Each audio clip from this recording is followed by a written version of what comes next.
everyone, and welcome to today's stream. Continuing back with Changeling from yesterday. We haven't even started dating any of the guys. When I made a little peek to try and determine how many chapters this game has, which I wasn't able to find because, this game isn't really that widespread popular, so there's not tons of information about it. What I did find is that choice where it asked us what we wanted to read about was the choice where we're picking who we want to date, essentially. So, up until that moment, all of the choices that we've been making, while it might affect some ending later on, I don't know. Talking to people earlier would let you have different options, which you can then select at that library point in order to decide who you want to start pursuing. And then from that point on in the game, that's the guy you're going to work on dating. So, I think what I'm going to do, well, possibly do, is go back to that if we want to date a different person. Because I have a list of what each of the choices matches up for the different guys, which is not unexpected of who matches with what. I want to pursue Willy Skelly. Baldir says, tossing their hands up into the air. Uh-oh. Baldir is taking the Skelly choice. I'm not an option. Skelly responds, that's what you think. Baldir's gonna go for it anyway. The difficult pursuant option. They need to have more variety in my choices, clearly. Like how we couldn't date that bridge troll, the goblin, I think they called it a goblin, yeah, that was gonna drag us down. All we have are just, like, the typical things, you know? Like, the vampires and werewolves, whatnot. Nothing all off the wall like the goblin. It's a shame, truly. And thank you for following Private Pile, or PVT Pile, and welcome to the stream. Very start of it. Dullahan is pretty cool. Yeah, I'll say the Dullahan is the most, you could say, unique of them. Though they're counting him under the group of Fae, as we learned from talking to him. And by extension, then, it's pretty clear that the choice of picking that fairies option, that's Ewan's route. So, if we don't want to date Ewan, then we need to go back and pick a different option. 100% agreed. Gobbo Man has been the best so far until he crushed your arm. Yep, truly. It was like love at first sight, going down that, like, slope of land and seeing him. It would have been a perfect match, I think. But the game doesn't let us have that, so I guess we just have to move on. Of course, have a great stream. Thank you and welcome. Okay. I'll also say I have set up the voting too for chat's choice, so I've updated the command there, and I've made it so it's not strawpoll.me, so it doesn't pop down the little voting window when you use the command. That way, if, people use it midstream or whatnot, or whenever, it's not popping it down, being kind of, annoying. So, feel free, just in general, that command is set up, and I will update it as different periods pass and whatnot for it. Feel free to just use it whenever you want to know where we're at, or if you need the link for voting, so on. But there it is. There's the voting poll for all of the games that were submitted for this month, July. And also, briefly peeking it up, seeing as 2 points. One, briefly peeking at it, it seems like we're probably not crazy far into the game, especially based on the fact we just got the choice of what route we're going to start going down. So I am incredibly dubious would be able to finish Changeling this stream. We'll see if we do a third stream or not. If there's absolutely no interest in finishing it off and we'll just get as far as we can on Changeling today, well, that's what we'll do. We'll just see how it goes. Which, of course, will push out the game plans for next weekend if we did that. But the planned games otherwise I'd been planning to do for next weekend, I would still do, just, you know, a week later. Alright. But so far, I don't think that's too much of a concern. Let me clear off the drawings here from the intro. Didn't do a lot. Very quiet intro today. Very quiet in general right now. Laid back visual novel stream is what's happened pretty much, I think. Alright. Let me just unmute the audio then for a Changeling. There we go. Let's get into it. Swap the input, and here we go. All of the choices. Make sure I pick the correct one. Okay, well, I guess first is the question, do we want to pursue Ewan? I'm pretty sure I can just casually go back. I don't know where, I think the skip option goes to where we were last able to, like, where we talk up to normally. So, if I replayed through the game, for example, clicking skip would skip us up to where we hadn't read through before. Or up to the next, choice option, I don't know. Instant rewind meme, or insert rewind meme, if only. But really, I guess the question is, part of the reason I'm going back, I wonder if this was made in Ren'Py? It was made in Ren'Py, yeah. I think basically every visual novel game is made in Ren'Py, I think. Basically, especially these Otome ones, they're all made there. And I think this is actually just switching me back and forth between these two things. So here I am clicking it, and it's not taking me back any further. Yeah, that's just skips me to there. So, actually can't go back to that vote choice to where,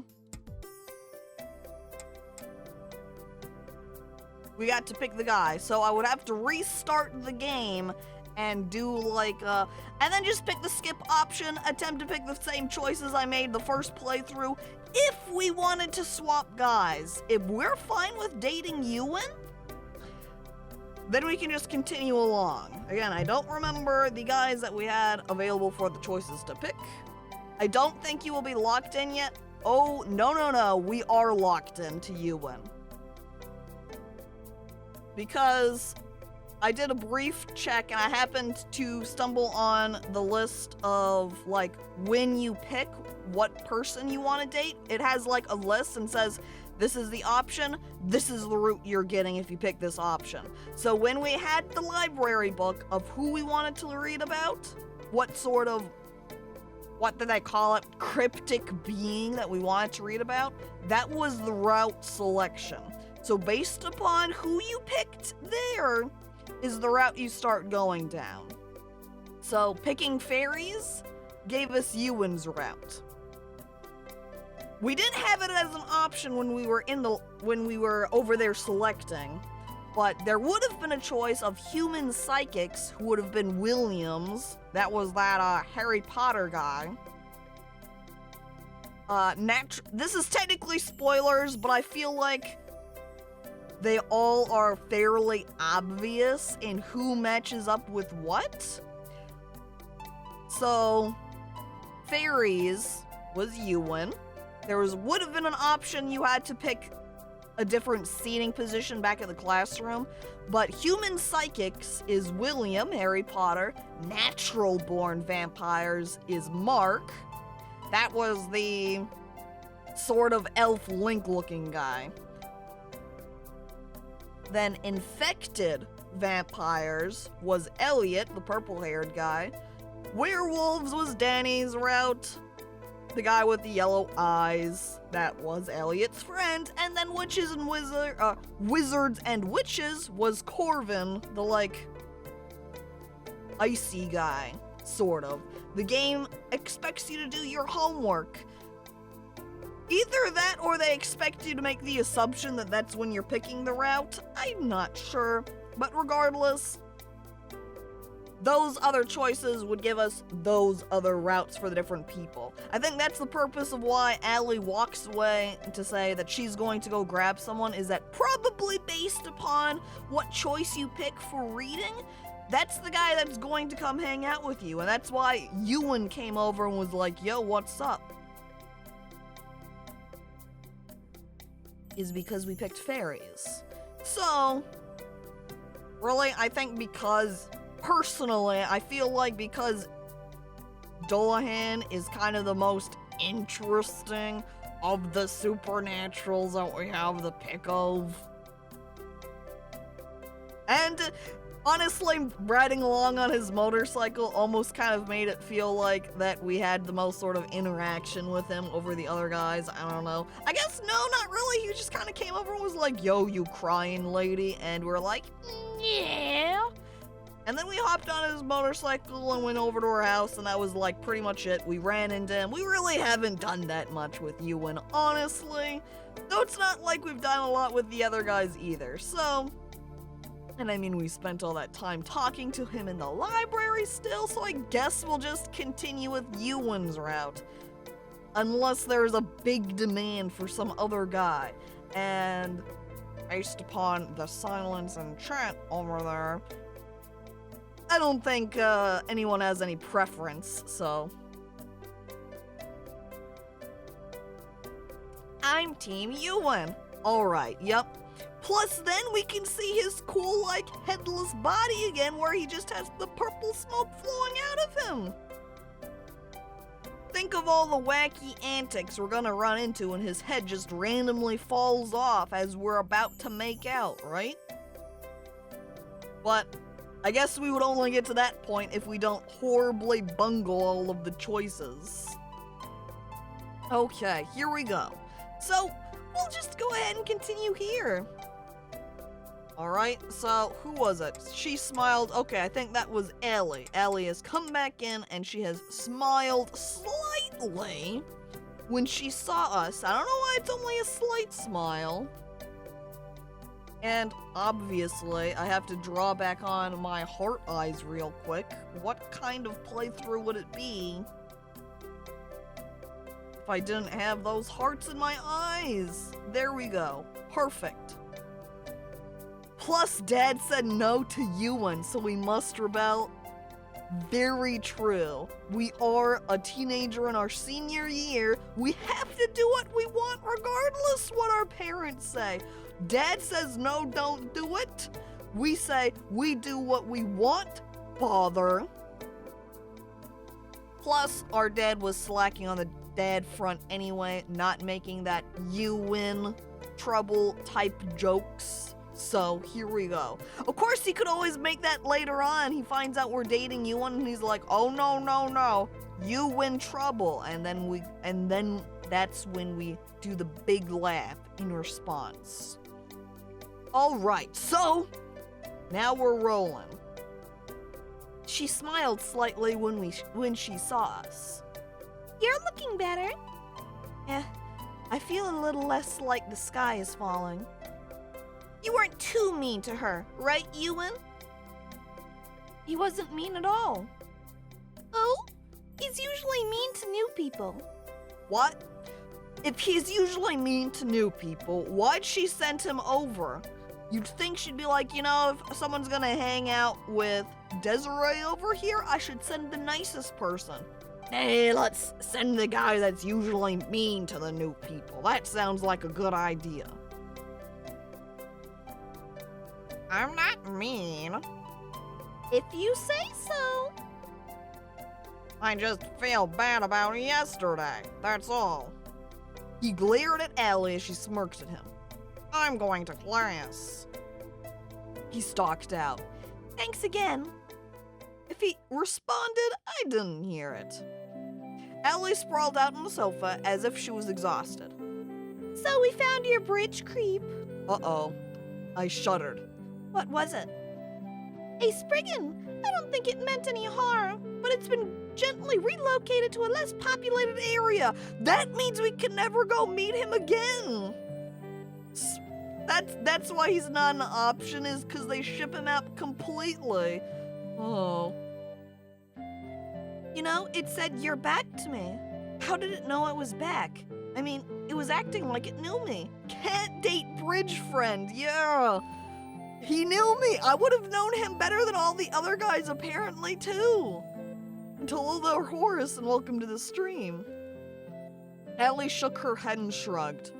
Wild Fate say a lot of strange things. I wouldn't put too much stock in anything it said, but Wild Fae don't show themselves to just anyone. Even I can't see them if they want to hide. The fact that you could see it. Good grief, Allie. It cannot possibly get any weirder than it already has, so just say it. I think you should start researching more deeply into the Fae. The fact that you could see the Spriggan so easily could mean that's where your heritage lies. The agency guys agreed. Well, at this point, that's no weirder than finding out I'm a vampire and I've secretly been sneaking out for years to eat my neighbors. Imagine if that's actually what it was. That I was actually a vampire and I would go out and eat my neighbors and then I would just forget about it. But then you'd think you'd hear some murder stories, or not murder, but other disappearance or like mysterious death cases. You and his fae too? True, that means we would be two fairies dating each other. Or finding out you're a witch. Or anything else magical, mystical, and or weird. And Horace, if you're making a comment there, the choice we had, I don't know if you were quite here yet, the choice we had back in the library when we were picking who we wanted to study for the different mystical or cryptic beings, that was when we were picking what route for the guys we wanted to date. And since we picked fairies, we were on Ewan's route. So we're locked into it. Or anything else magical, mystical, and or weird. No doubt. So, now what? Well, you can hide in the club and read all day, but I also got permission to take you home early. On what grounds? The fact that the principal is also a cryptic being, and we just kind of do what we want. Around the school, we go, hey, yo, principal, we've got a situation regarding cryptics and whatnot. Can we, get some permission slips to, bail out in high school for today? And then the principal's like, oh, yeah, clearly, go on, go wild. Wonder if the choice changes Desiree's true origin as well. I'm going to guess not, because based upon the game title as we kind of thought about, observed earlier, we're probably a changeling. So, and hello there, Mike, and welcome to the stream. On the grounds that you have a very, very bad migraine. That isn't actually a lie. My head really does feel like it's ready to explode. It gets easier. I promise it does. I hope so. Want me to take you home? Actually, yeah, that would be great.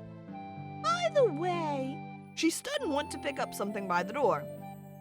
My bag. We found it hanging at the bottom of the bridge. Yeah, when I threw it at the goblin guy. Or the Spriggan? I took it from her and checked inside. Everything seemed to be there. Maybe Brennan left it there after I, ran off screaming. Well, at least we were able to recover it. Ellie led the way out to the hall while I fumbled around trying to text my idiot brother. Going home, bad headache. Have permission? I doubted he'd respond, but, he never did. Never did respond. During the walk to the car, I did my best to look ill in case anyone stopped us.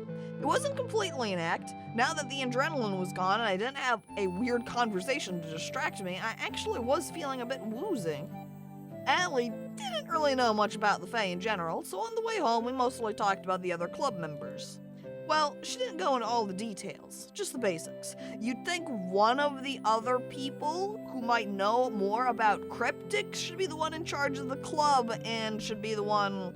Well, I guess since Allie's my friend, she's the one hanging around with me. But you'd think they would be in charge instead. Like, Mark was a natural-born vampire, so why isn't he, more in a position of power in order to teach the other people of the club? Especially ones who have just turned.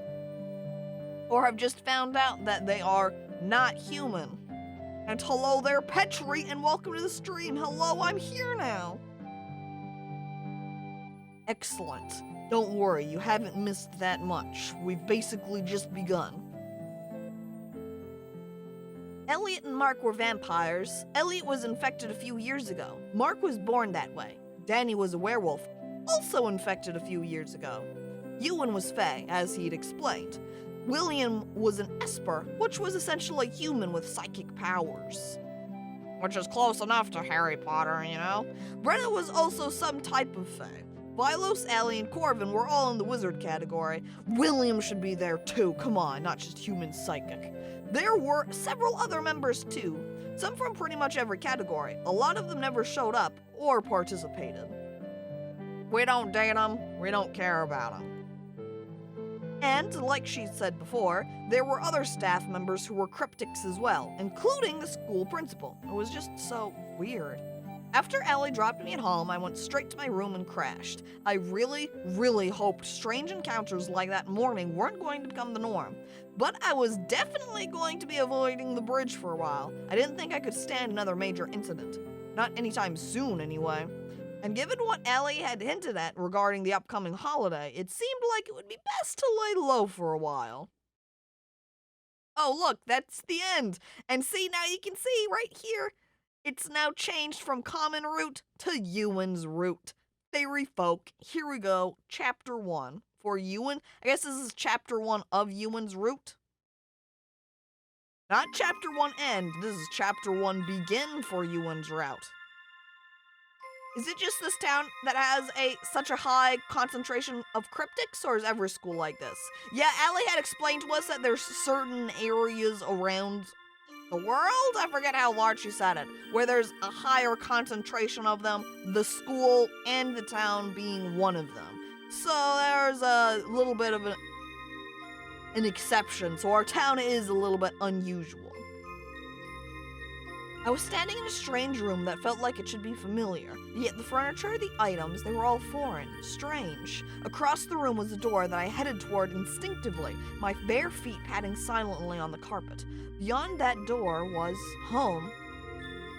A home I desperately wanted to reach. A home filled with the tingling smell of rain and moss, with little sound but the soft rustle of trees in the wind.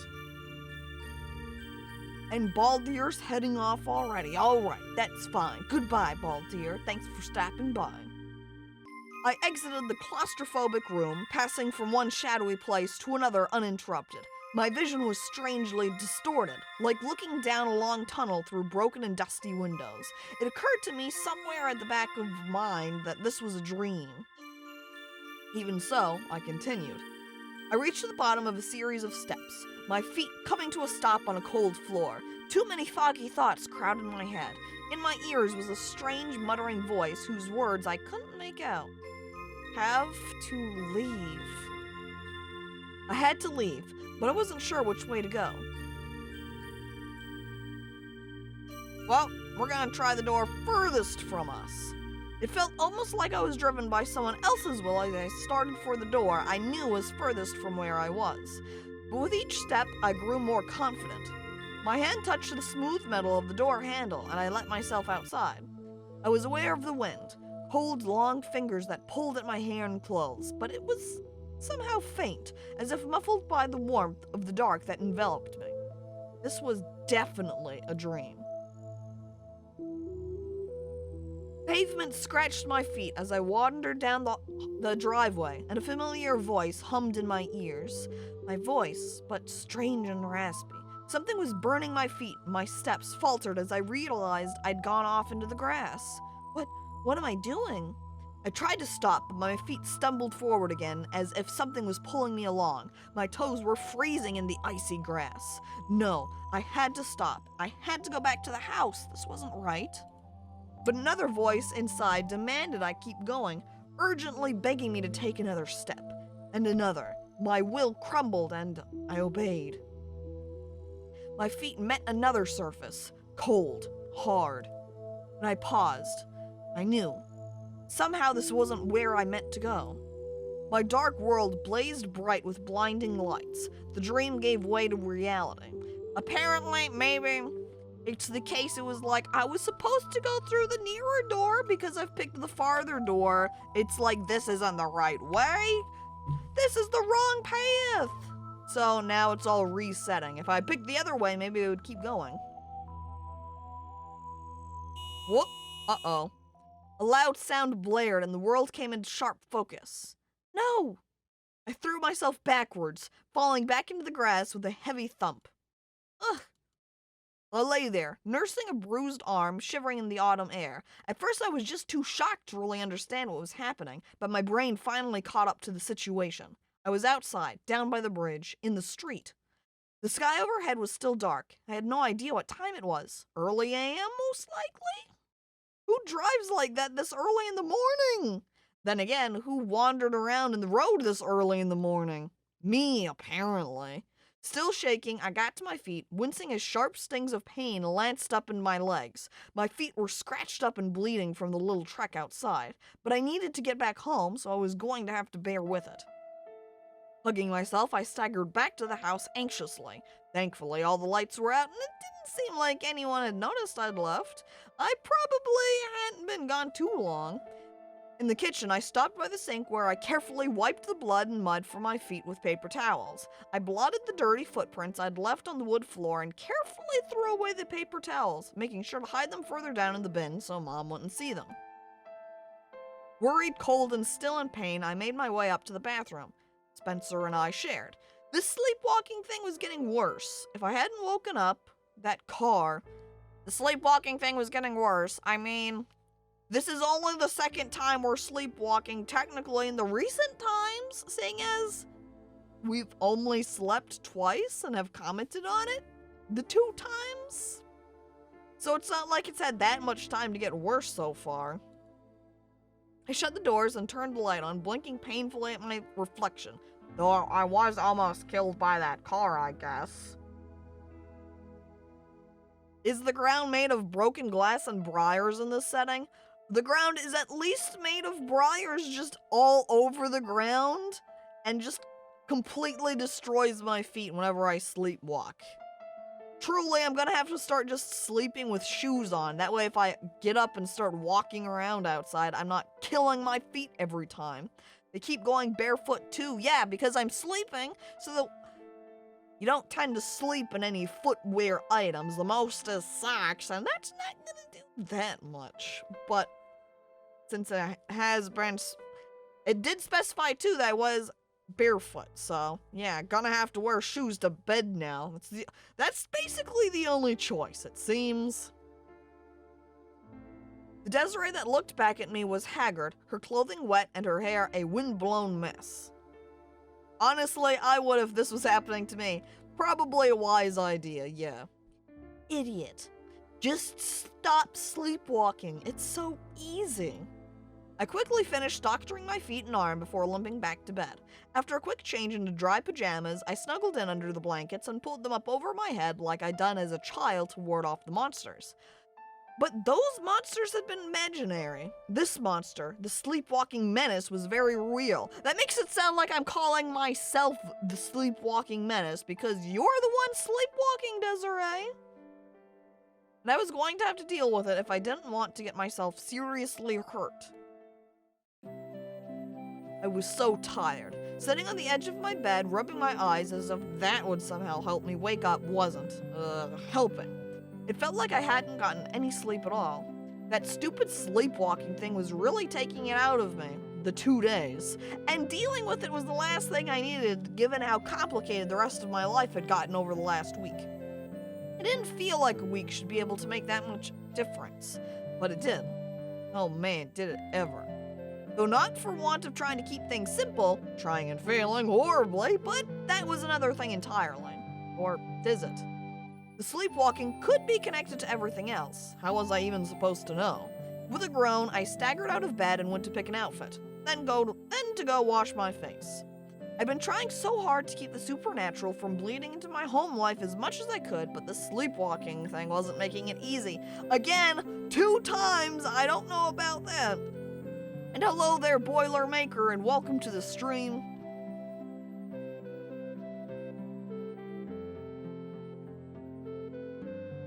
I was a bit paranoid about it, to be honest. There was some kind of paranormal secrecy act in place, which Allie had mentioned last week, that literally made it illegal to talk to normal people about the magic community. In most situations, anyway. The rules were nebulous, and while they did allow for accidental exposure, I'd been very strongly warned about being careless. The main issue was that I was, supposedly, a legitimately magic race, so telling my family about it was out of the question. The fact that magic was involved made all the difference in terms of how dangerous it could be. Not just magic, but fairy magic at that.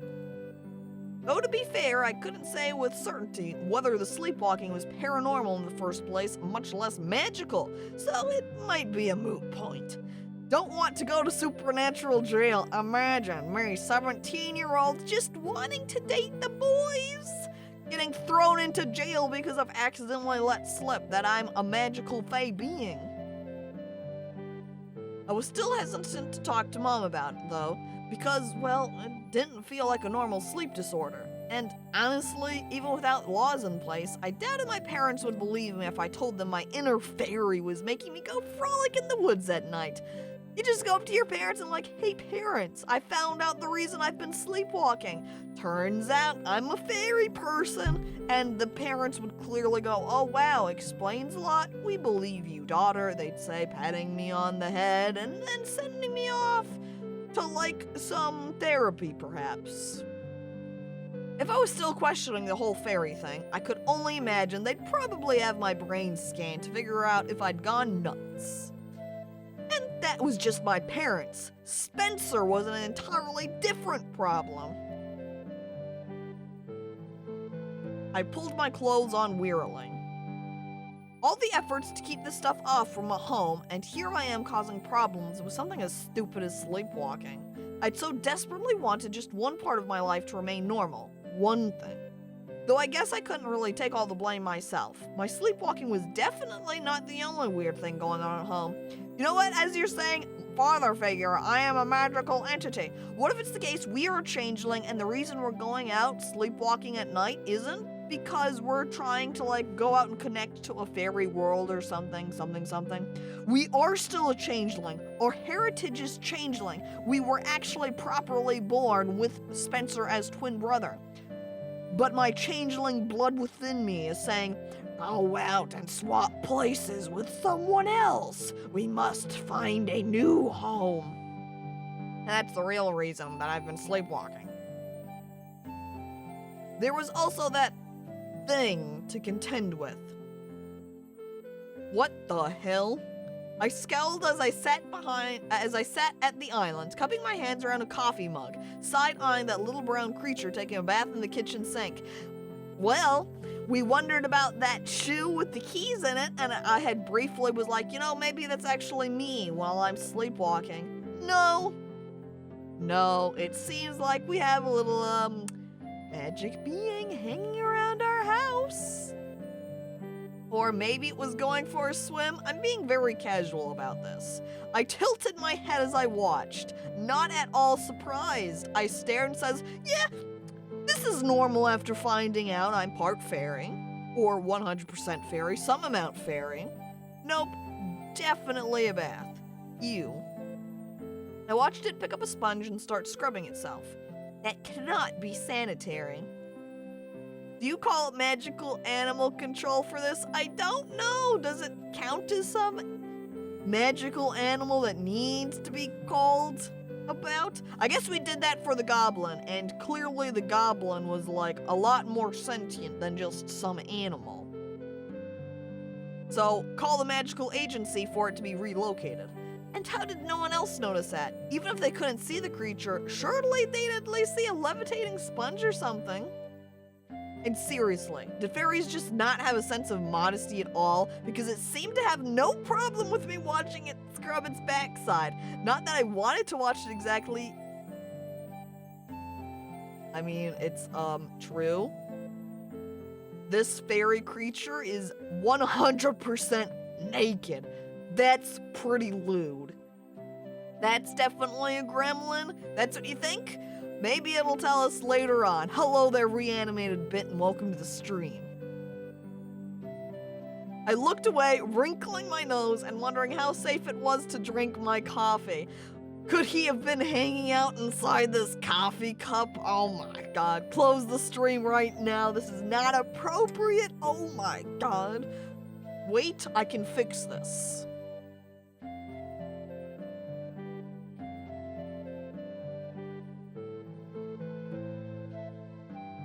There we go, don't worry. He has a pair of pants on. And a shirt now. We're all good. Saved. There we go. Yep, don't worry. Definitely family-friendly stream 100%. Not at all marked as mature only. Desiree. I started at the unexpected intrusion, almost falling off my seat. Oh geez, didn't notice him come in. Seeing me nearly... now the clothes are on top of it? Well, there goes the clothes. Just pretend they're not there, you know, occasionally. Let me just, delete that. And then I can just casually bring it back if we need it. If the fairy guy comes back. Seeing me nearly faceplant on the floor amused my friend in the sink because it fell out with a splat. I could hear its creaky giggling behind the island. Why are you so jumpy lately? Just didn't sleep well. What do you want? Spencer gave me a long look. I was saying, did you want a lift to school today? Whoa! Look, I think Spencer's being nice to us since we were able to keep him with the car key so he was able to drive himself, and now he feels bad and is like, actually, do you want a lift? It's cool, Spencer. We get rides from Allie. I raised an eyebrow. Mr. I'm ditching you was offering me a ride? Really? Come to think of it, he looks really tired. Maybe his afternoon job was harder than he expected. Not to mention that things at home had been rocky, to say the least. Not my fault, though. That stupid brown thing, a household spirit as Allie called it, had taken a strong dislike to Spencer. They were supposed to be helpful, but if he made them mad, they could be a major nuisance. What did he do to make it mad? And Spencer had made this one mad. I sipped at my coffee carefully as I studied the dark circles under Spencer's eyes. Is the little house spirit guy harassing Spencer as Spencer's trying to sleep and keeping him up all night? Allie's driving me, as usual. I had no idea what he was up to. Frankly, it was better for both of us if I didn't ride with him, considering I was taking the blame for the household spirit, shredding his homework and hiding his keys and stealing his shoes. Suit yourself.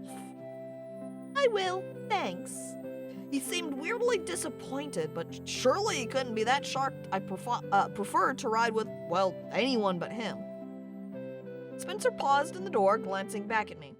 Do you spend time with anyone not in that club anymore? It hasn't even been a week, but it's like that's all you even do these days. Spend time there with the other members somewhere else.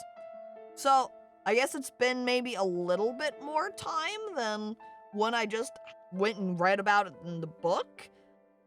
And apparently all I've been doing is spending time with those club people? What has the club got to do with anything? You know, people say a lot of weird things about it. And some of the people in it, too. Is there a point to this? I just think it's interesting that's the club you chose to join. I joined it because Allie is in it. And she has to drive me home every day because you can't be trusted.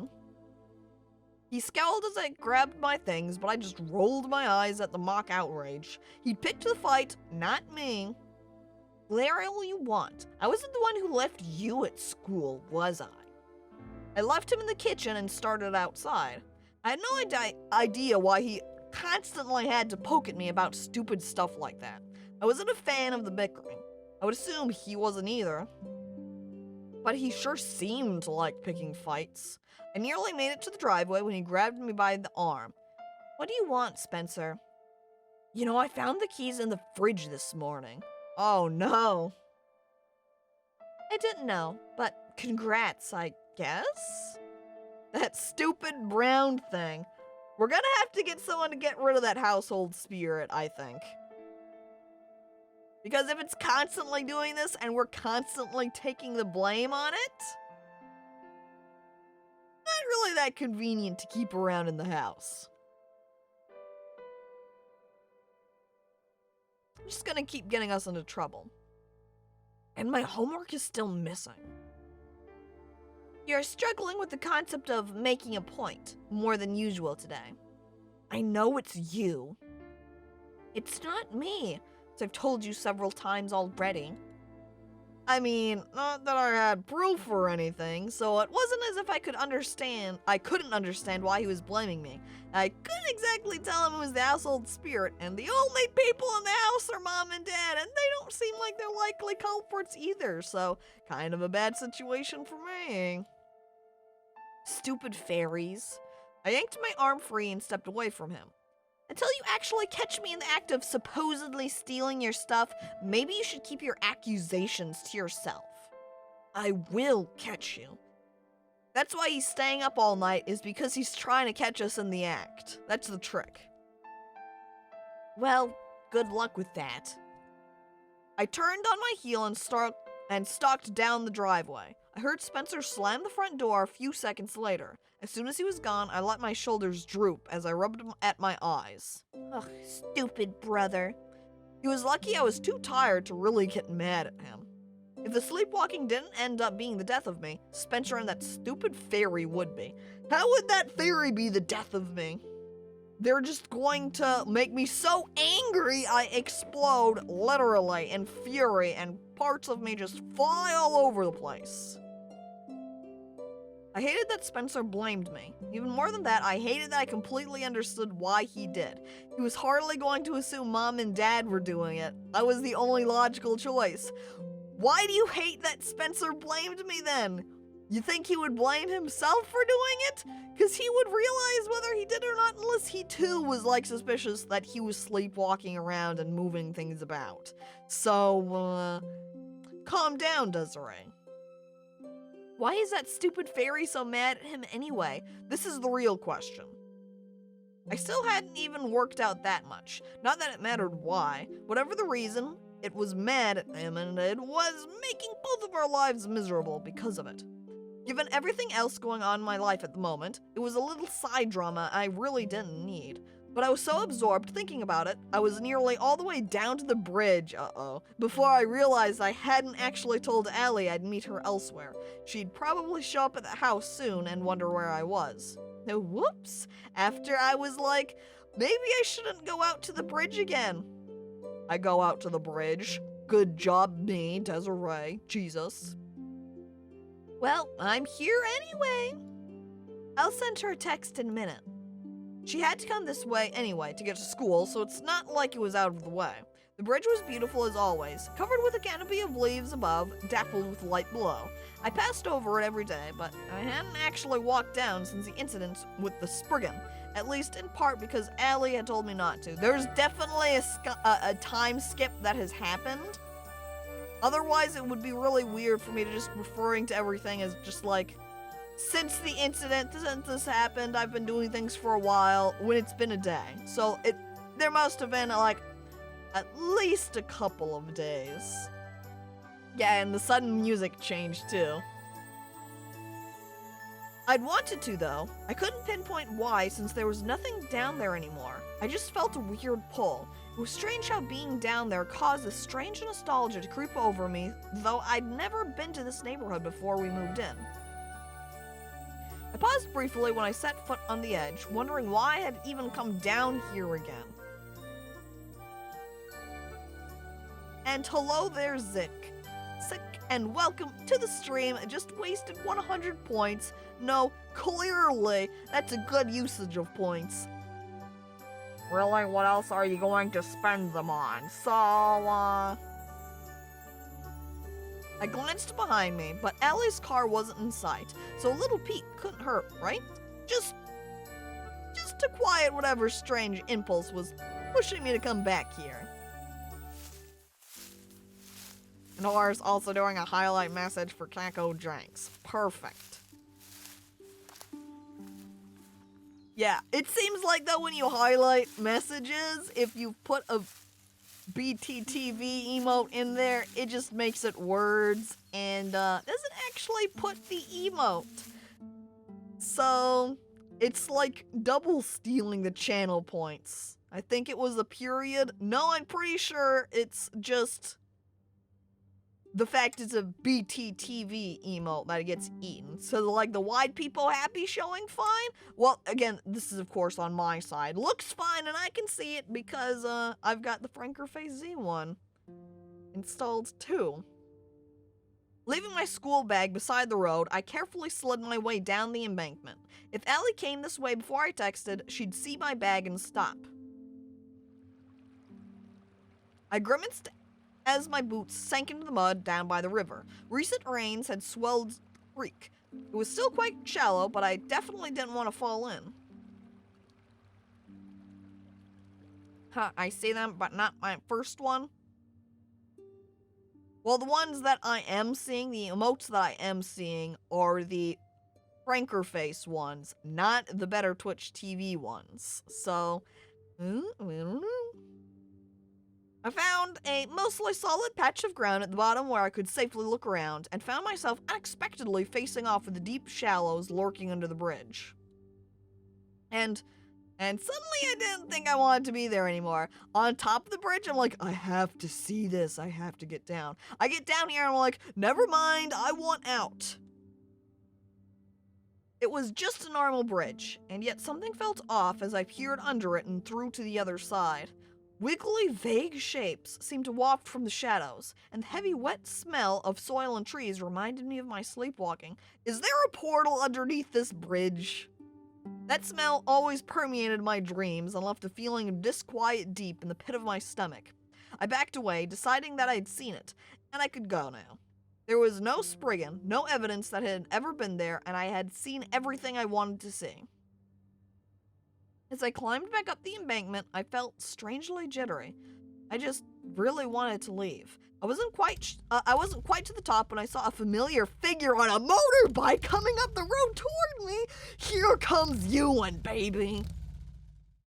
Forget Allie. Ewan's here. Yes. Maybe I can get a ride on his bike again. He slowed as he approached, then came to a stop a few feet past where I was standing. The boy. Oh, baby. He propped the bike and carefully pulled off his helmet. I waved sheepishly, not really having expected to see Ewan this morning. He gave a long look where I stood halfway down the embankment. Amusingly, he looked even taller from this angle, like a disapproving giant glaring down at me. Ewan is the fecking coolest boy around, truly. Truly, that's the case. The head still calling him Raccoon, too. Hello there, bipolar. Barry, and welcome to the stream. Desiree, what are you doing down there? Why do they all look like Link, or is this the same guy? I think it's more trending to the side. They're all beautiful boys, and Link is also a beautiful boy, so they just naturally look similar, I guess? Well... Yeah, and of course he has heterochromia, because he's very cool. I glanced back down to the creek. Nothing much. I had a fight with my brother and sort of flounced my way here without realizing. And, you know, I shrugged helplessly. I didn't know how to explain it. I just wanted to take a look, that was all. Yuan shook his head and inched his way partially down the embankment before extending a hand. Here, come on, let's get you out of there.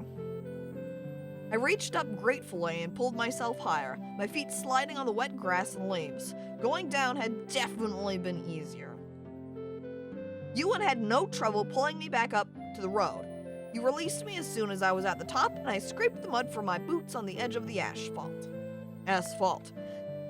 Definitely not the best plan to climb down in these boots. I've destroyed these boots! They were my favorite pair! Oh, well, at least they were nicely waterproof, so I guess I don't have to be too concerned about these boots. Here. Destroyed the boots on the asphalt. Oh my god. He handed me my book bag, which I slung over my shoulder, and then we just stood there, awkwardly, silently, and I hate awkward silences. Thanks for stopping to help.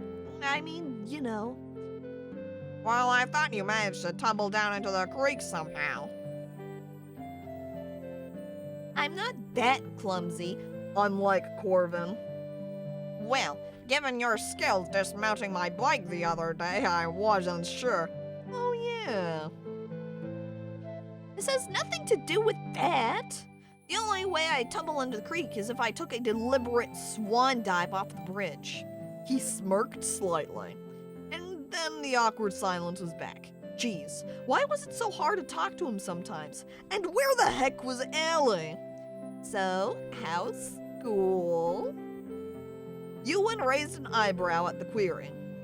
Okay, I guess. When I'm not rescuing classmates from ditches, that fucking sucks, you stupid hot girl. I don't like it all. And then he starts blushing. That was hardly a rescue. And it's not exactly a ditch either. Ah, my mistake. Maybe you'd like to go back down and climb out by yourself then? Well, that just seems like a waste of energy. I shot him a sidelong look. We hadn't really talked much since that day in the library. I still found him to be kind of an enigma, standoffish at times, flat out rude others, strangely nice at others. There was also definitely a sense of humor in there, but it seemed like it was reluctant to surface sometimes. I studied his profile silently and soon found myself staring at that collar he always wore. I wondered. The collar helps to keep his head on, maybe. It's like a lock mechanism, you know, so part of it is like actually in half, so it helps him keep his head on. Maybe it's like magnetic, so you can just pop it off and on real easy, no problem. Fashion statement? Or, I thought about that old urban legend with the little girl that wore the ribbon around her neck to keep her head on. That had always struck me as weird, even as a kid. Didn't seem like a ribbon would quite do the trick. Oh my god, I'm so right. That heavy leather collar probably helps anyway. I wonder how the whole head thing works anyway. How does it actually detach and reattach? Ugh, or maybe I really didn't want to know. Imagine if we started dating Yuan. You know, we're getting along. He takes me on, or I take him, either way, down to an amusement park. We go on the roller coaster.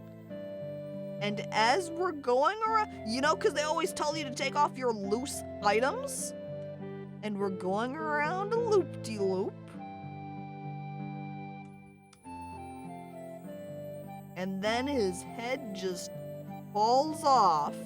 So as we're both going around and he's going, ah, it goes from like the happy, excited, ah, as you would when you're on a roller coaster. So it's like quite the change. So he's going, ah, and then he's going, ah, and his head just flings off. And then we have to awkwardly get security and somehow like sneak around and be like, imagine being one of the employees and it comes back and one of the people is just headless. Uh-oh. Hey, mister, you forgot your head 3 miles back. Oh no. Imagine then being a person out in the crowd at the theme park and you're just hanging around and suddenly just a head lands in front of you. Oh no. I realized suddenly that Ewan was staring back at me. Shoot.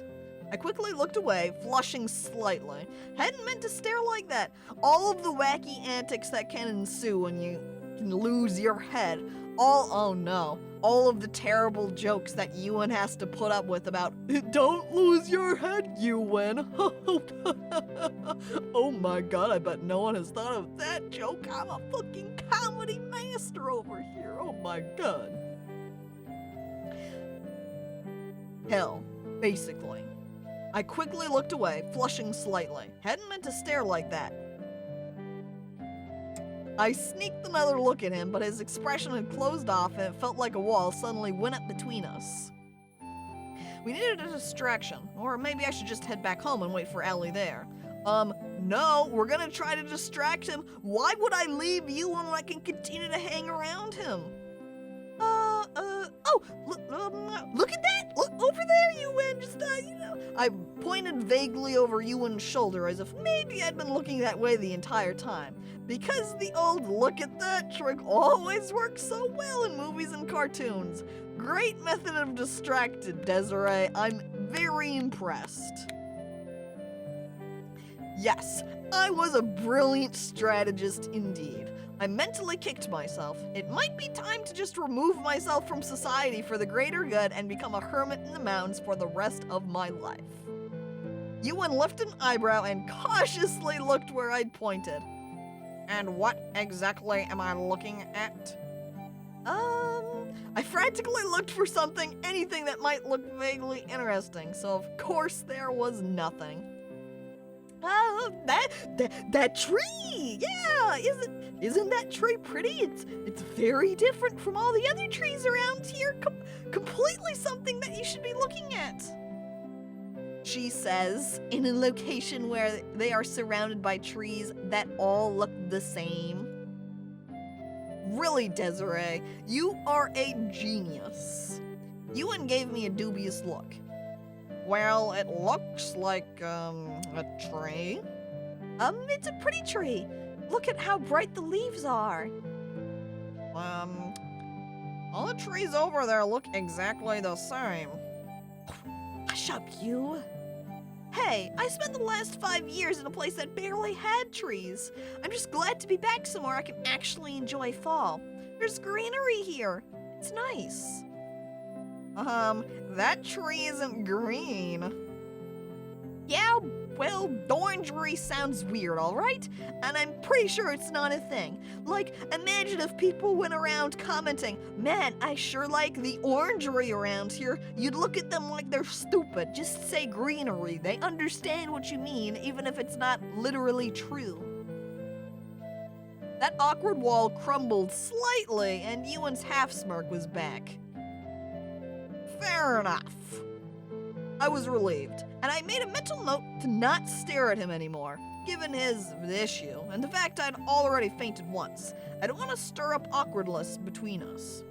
Not when he was only one of the other fairies I knew. Autumn leavery, lime greenery, the other words you used to describe the nature around. There was a short blare of a car horn just as the car crested the top of the hill and came toward us. Dang it, Ellie, cock-blocking me. It was Ellie. Well, it looks like my ride's here. Wait, he's a fairy, or did I misunderstood that? Yes, he is a fairy, but fairy is like a wide group of various magical beings, not explicitly like being with wings. It's like a whole slew of magical creatures, so that what we called a spriggan that was underneath the bridge here would count as a fairy. So, Ewan here is properly a Dullahan, and Dullahan in Changeling is considered a fairy. Thanks for the daring rescue earlier. I appreciate it. Yeah. Look, I don't know what you were doing down there, but for the record, you need to be more careful. Yeah. Walking down an embankment to a shallow stream is truly not for the faint of heart. You probably thought that the first time you did it, too. And that time a spriggan tried to drag you off into the trees. This time there wasn't a spriggan. Yeah, lucky for you. Like, just because he's gone now doesn't mean there can't be something new there hanging out. What's a Dullahan? Well, Dullahan, the one I said on accident, I don't quite know, but a Dullahan would be something that doesn't have a head, or can remove it, take it on and off. Basically headless fairy, creature of some kind. Yes, also lucky for me that a cranky Dullahan stopped his gallant steed long enough to rescue me from the evil clutches of air. I mean, a knight in shiny leather isn't quite on par with a knight in shiny armor, but I mean, leather ain't too bad though, I gotta say. Dullahan uses its spine as a whip? Oh my god, badass! Does he do that then? I shrugged. Some of the tension eased out of his shoulders at the gentle teasing. Cute. It's a gift. Yeah, I am pretty cute, aren't I? I gave him a hopeful smile that he didn't return as he instead popped his helmet back on. Well, see you later then. He jumped back on his bike and revved the engine, driving off just as Ellie pulled to a stop. I watched him go before joining her in her car. Ellie gave me a curious look as I slipped into the passenger seat. What are you doing down there? With Ewan? Oh, and for the record, I super appreciate the informative text I got beforehand. Sorry, I meant to do it, but got a little distracted. By Ewan? Oh, please. Also, can you stop looking at me and please watch the road? Ellie, again, we're driving along already, and she's just like turned her head completely over towards me as she's talking, and I'm like, fuck it, Ellie, I'm gonna have to stop riding with you if you keep doing this to me. Terrified as she starts drifting towards the center median. But you haven't answered my question yet. Oh my god, Ellie. She's not even sitting in the driver's seat. Still, you do this every time, Ellie, please. Oh, blame it on Spencer, huh? Or tell her the truth. Well, I guess I'll just tell her the truth. Well, I just wanted to have another look at the bridge, that's all. I told you to stay away from there, if you'll recall. I know, but he also said the spriggan was relocated, so I thought it would be fine. It was relocated, so why bother going back there? I don't know. I don't know. I had this feeling like I needed to go look at it. Oh my god, please do not start with the weird fairy compulsions. Excuse me. Fairy compulsions? Yes, they are notorious for their compulsive behavior. Just don't start. Oh no, am I going to just like start doing things on compulsion, like just I'll have the desperate need to do something and I won't be able to resist and I'll just go for it anyway. What kind of compulsions exactly? Could that be what the sleepwalking was? Some nighttime compulsion to go, I don't know, befriend woodland creatures, dance in the moonlight? Though it doesn't feel like that. Then again, my experience with fey compulsions was pretty limited. Having just found out about it right now, don't know what to chalk up to being a fairy compulsion, so hard to say how much experience I really have. What kind of compulsion? Anything! Everything! Hiding stuff, hoarding stuff, stealing stuff. Sleepwalking? She gave me a suspicious look. Why specifically mention that one? Well, I mean, I've sort of been doing that since we've got back. Like, out into the woods at night. What? You're doing what? Allie says, coming to a screeching halt, or is turning crazily into the median road. Allie, look at the road! Oh my god! Allie jerked the car back into our lane while I clutched the dash and waited for my life to stop flashing before my eyes. Allie, this is why you don't stare directly at me when we're talking while you're driving. Just look at the goddamn road. Sorry about that. Jeez, sorry.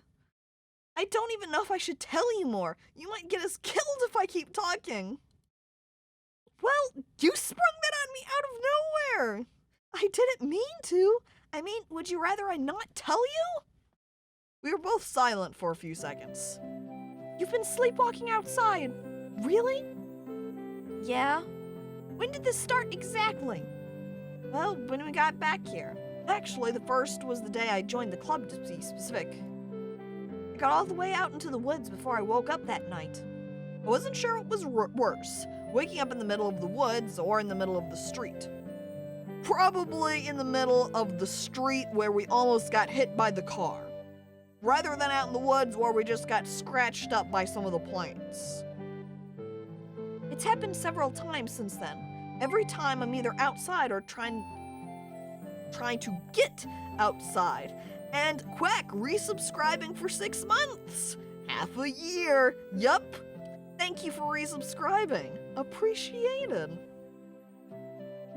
And that means, yeah, now that you've hit the 6 months, you get the new 6-month subscriber badge. Wow. And welcome to the stream, by the way. It started a week ago. And you're just now telling me? Well, I just initially figured it was just stress or something, but now I'm not so sure. Why not? I'm usually dreaming when it happens. Kind of? But I guess it's more like a lucid dream, only not quite. The piss color, it's more like a lime. The piss heart was the previous 3-month subscriber badge. Unless you pee lime green. I'm usually dreaming when it happens. Kind of. Oh, I read that. All right. I mean, it's like part of me is awake and walking around while the other part of me is just watching, half asleep. I can't really control like you're supposed to be able to in a lucid dream. Maybe you peed lime green? I think you should go get that checked out. It's weird. It's like I'm being driven to go out. That's why I thought of it when you mentioned compulsions. It kind of freaks me out, to be honest. Well, that's understandable. And no matter what the cause, it isn't safe for you to be walking around in your sleep, especially this time of year. Does every dating sim that involves a school involve clubs? I feel like it's just a very easy sort of way to group characters together that don't know each other very well. And that's why dating sims and visual novels and just sort of school-related stories use clubs, is because it's a very easy plot device. The Sam Hain thing again? It's a rough time of year for midnight escapades. I really just want to get a decent night's sleep. You do look pretty tired.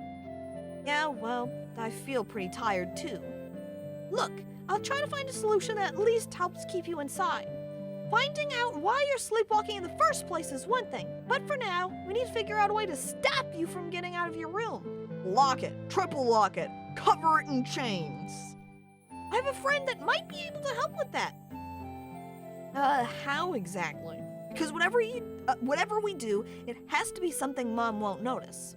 Well, I want to talk to Shelly about it first, but I have a few ideas. Besides, it'll be good for you to meet some of the other club members, some of the ones that don't show up or get involved as often. Just so you know, we're all normal. Literally, none of you are normal. You're all supernatural creatures, cryptics. It's in the name, really. You just have to change your definition of normal. If I change it any more than I already have, it's going to lose all meaning entirely. At school, Allie and I huddled together against the cold as we headed inside.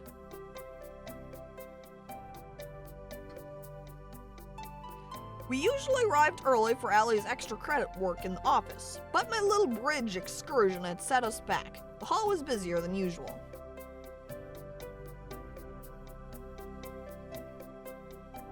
We split up as she went to check in, and I decided what to do with what little time was left before class. After dropping my books by my locker and taking a bathroom break to clean the last of the mud off my boots, I didn't really have time to go up to the club room like I'd been doing the past few mornings. It meant no research or reading before class, which was a little disappointing. But I just headed to literature instead. There wasn't much time before the first bell anyway. There were already quite a few students milling around the class when I got there. Danny and Ellie were swamped by a group of friends on the opposite side of the room as usual. They waved, and as I waved back, Danny motioned me over. Elliot, head propped on his arms, appeared to be nodding off. Well, that was usual. I shot Danny a smile as I sidled alongside his desk.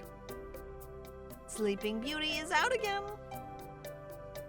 Literature seems to be a cure for his insomnia. I did some sort of high-pitched voice for him like that. Class hasn't even started yet. As his friends took turns trying to prod Elliot awake, Danny gestured me closer. Look, we're getting seats moved around again. If you end up with Elliot, do me a favor and keep him out of trouble. He gets into trouble a lot. Well, he falls asleep a lot. I did notice that. But what if he ends up with someone else? The chances I'll end up with him are pretty slim. Don't worry, you're the protagonist. Of course you're gonna end up next to him. Unless we were on like Mark's or William's route, then clearly we would get set next to one of them. Danny leaned a bit closer in, quickly looking toward his friends, who were still teasing Elliot. I think you'll find people in our club often end up partnered together in this class. Really? Why would that be the case? Your teacher is also a cryptic, stupid. Unless the teacher was a cryptic too. Duh.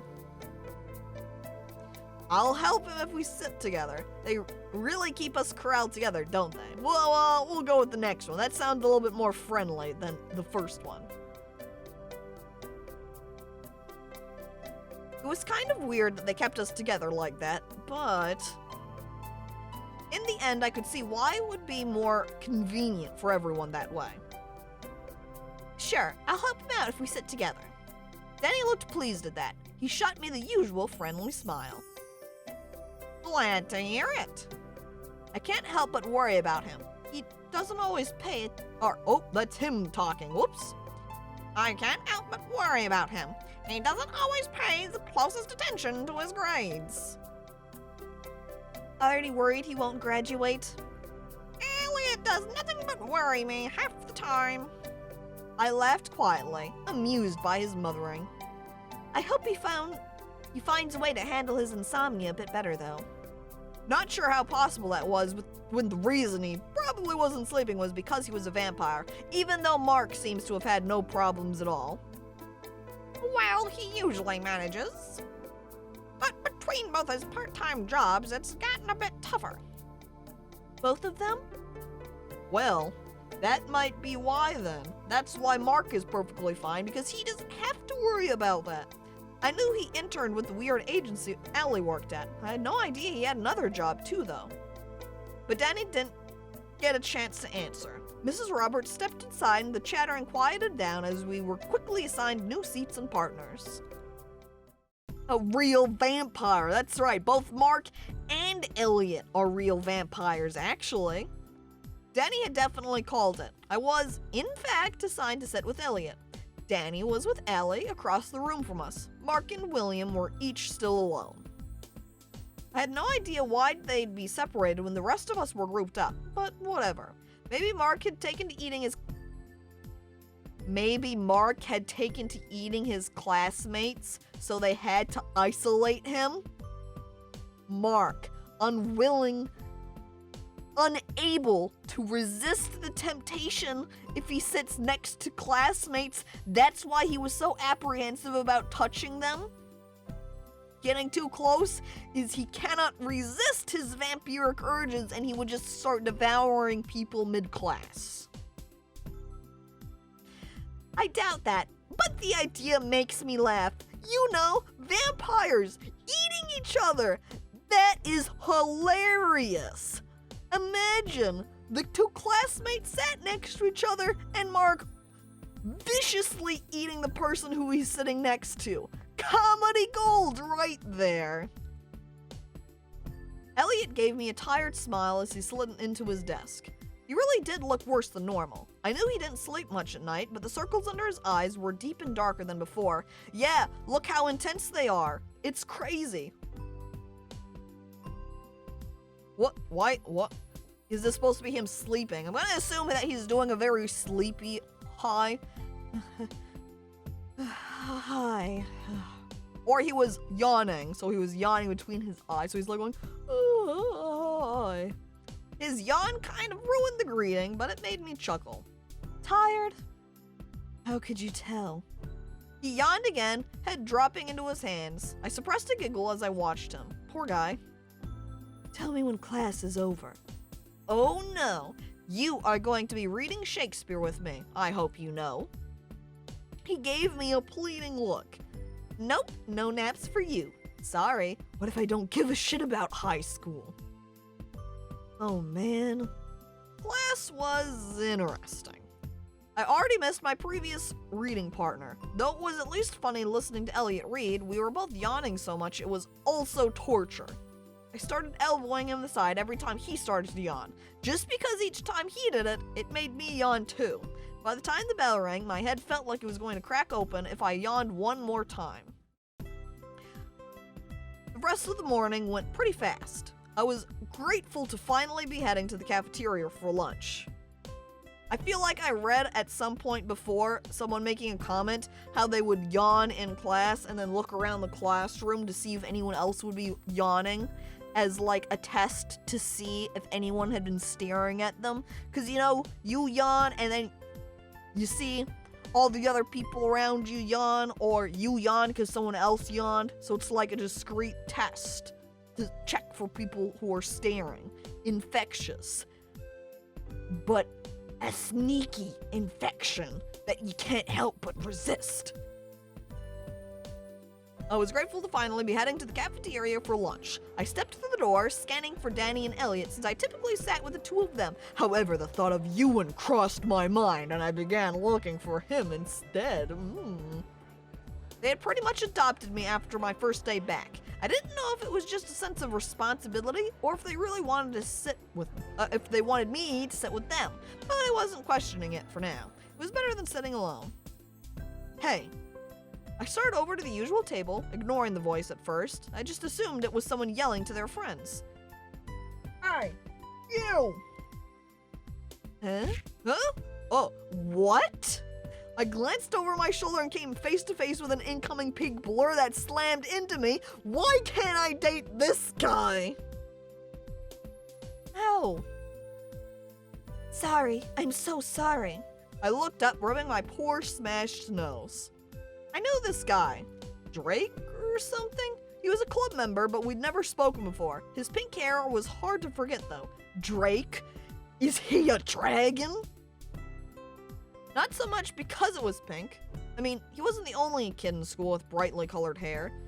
Hair dye was a thing, but there was just so much of it. Like he has way more hair than me. Compare this, the lengths. Mine's like just above my chest here. His is all the way down his waist. Hi, Desiree. Hello?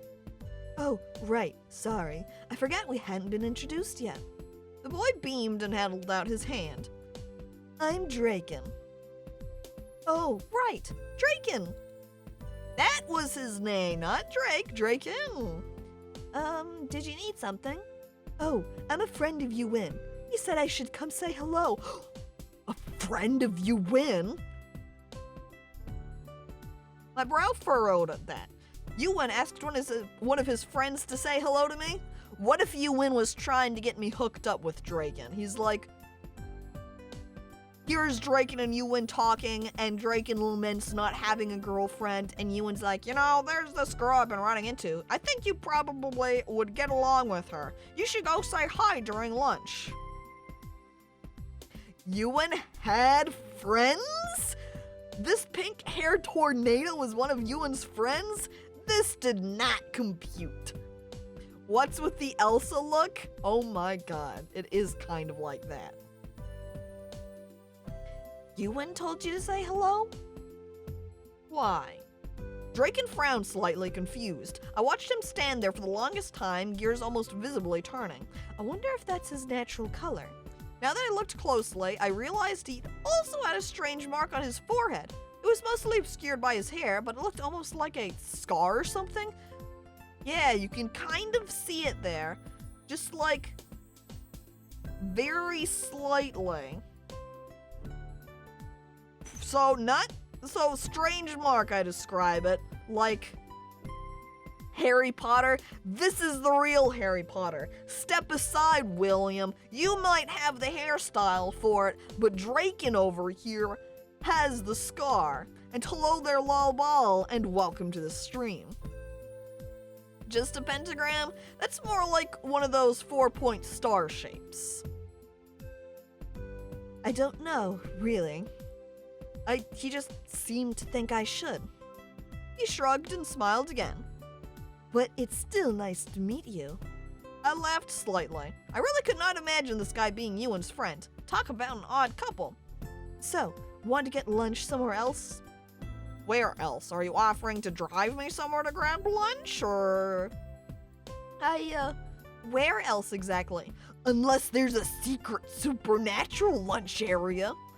I wonder if there are any demon boys?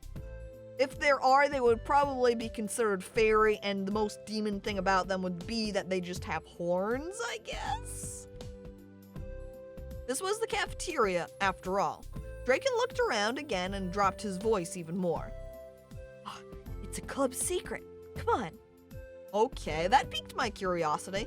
Couldn't lie. A club secret involving lunch? Mysterious. Come on. This is Yuin's friend here. We're on Yuin's route. We gotta go with Yuin's friend over here. Sounds interesting. Where exactly are we going? Draken grinned. Somewhere really nice, I promise. Not off the school grounds, I hope. I'm pretty sure that's not allowed.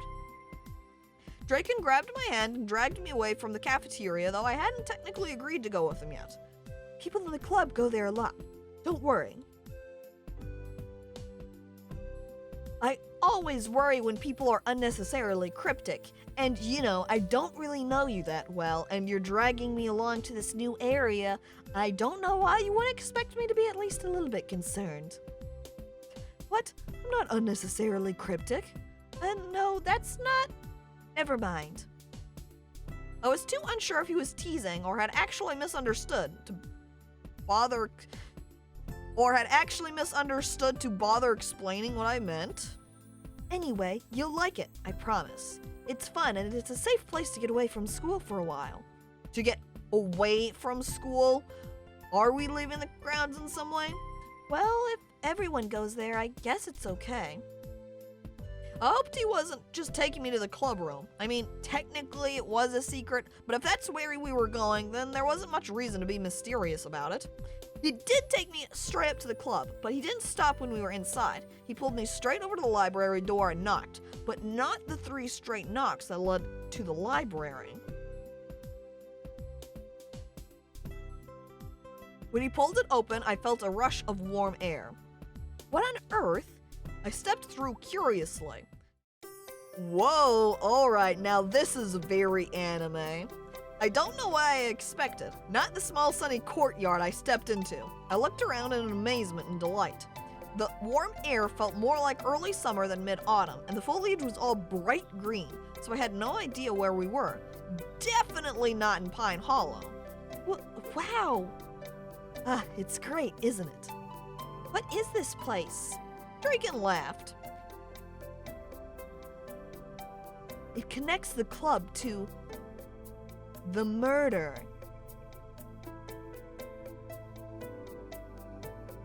Oh, okay. Don't worry. It's just a cafe, Chad. Don't worry about it. No, it's fine. The murder is a completely common name for cafes to have. That little cafe in town? So the school connected to a courtyard, clearly not in the same state, or maybe not even on the same continent, and that place connected back to a cafe in the town? That seemed unnecessarily complicated. Cool, but complicated. Corvin's family owns that, you know? Corvin's, family, I have a couple of questions about the name of your cafe. Oh, I didn't know that actually. Come on, our table is over here. You started toward a table close to a small fountain. Someone else was already sitting there, though. Someone familiar. Ewan? Oh, no, that's not Ewan. I'm disappointed. She turned around, lifting an eyebrow as she glanced our way. Oh, I see you managed to drag her here. You were in on this too? That, I struggle to believe.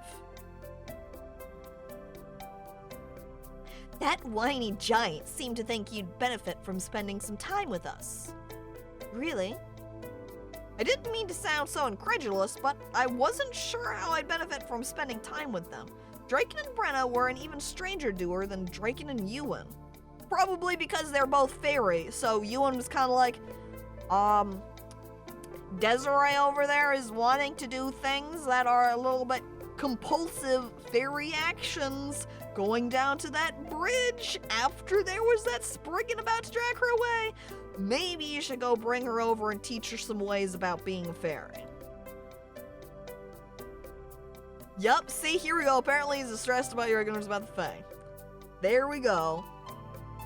Ewan is concerned about me. So does that mean we're starting to have some success in romancing him? Though this one doesn't count as Fae to begin with. She leveled a scathing look at Draken, and at me. Not that you're much better. Well, alright. The first time we met Brenna in the club room when she jumped on me, she didn't seem too bad. Now she's kind of acting like a little bit of an asshole. I mean, I could tell she was insulting me, but that was kind of weird. I didn't even know what it meant. Draken ignored her as he pulled a chair out for me, smiling blithely. Don't worry about Brenna. She's always like that. Anyway, look, we ordered you a drink. She's a cat, so it makes sense. Yeah, so she's like very two-part. Sometimes she'll be like extra friendly and be like, hey, how's it going? And then other times she's like, don't bother me, I hate you right now. And indeed, at the place he was directing me to sit was a white cup with a silhouette of a black crow on it. And that's why it's called a murder, because it's a murder of crows. Where is this from? Where do you think, Desiree? Corvid. Yep, there you go. The family was like, we're comedy pun jokester geniuses.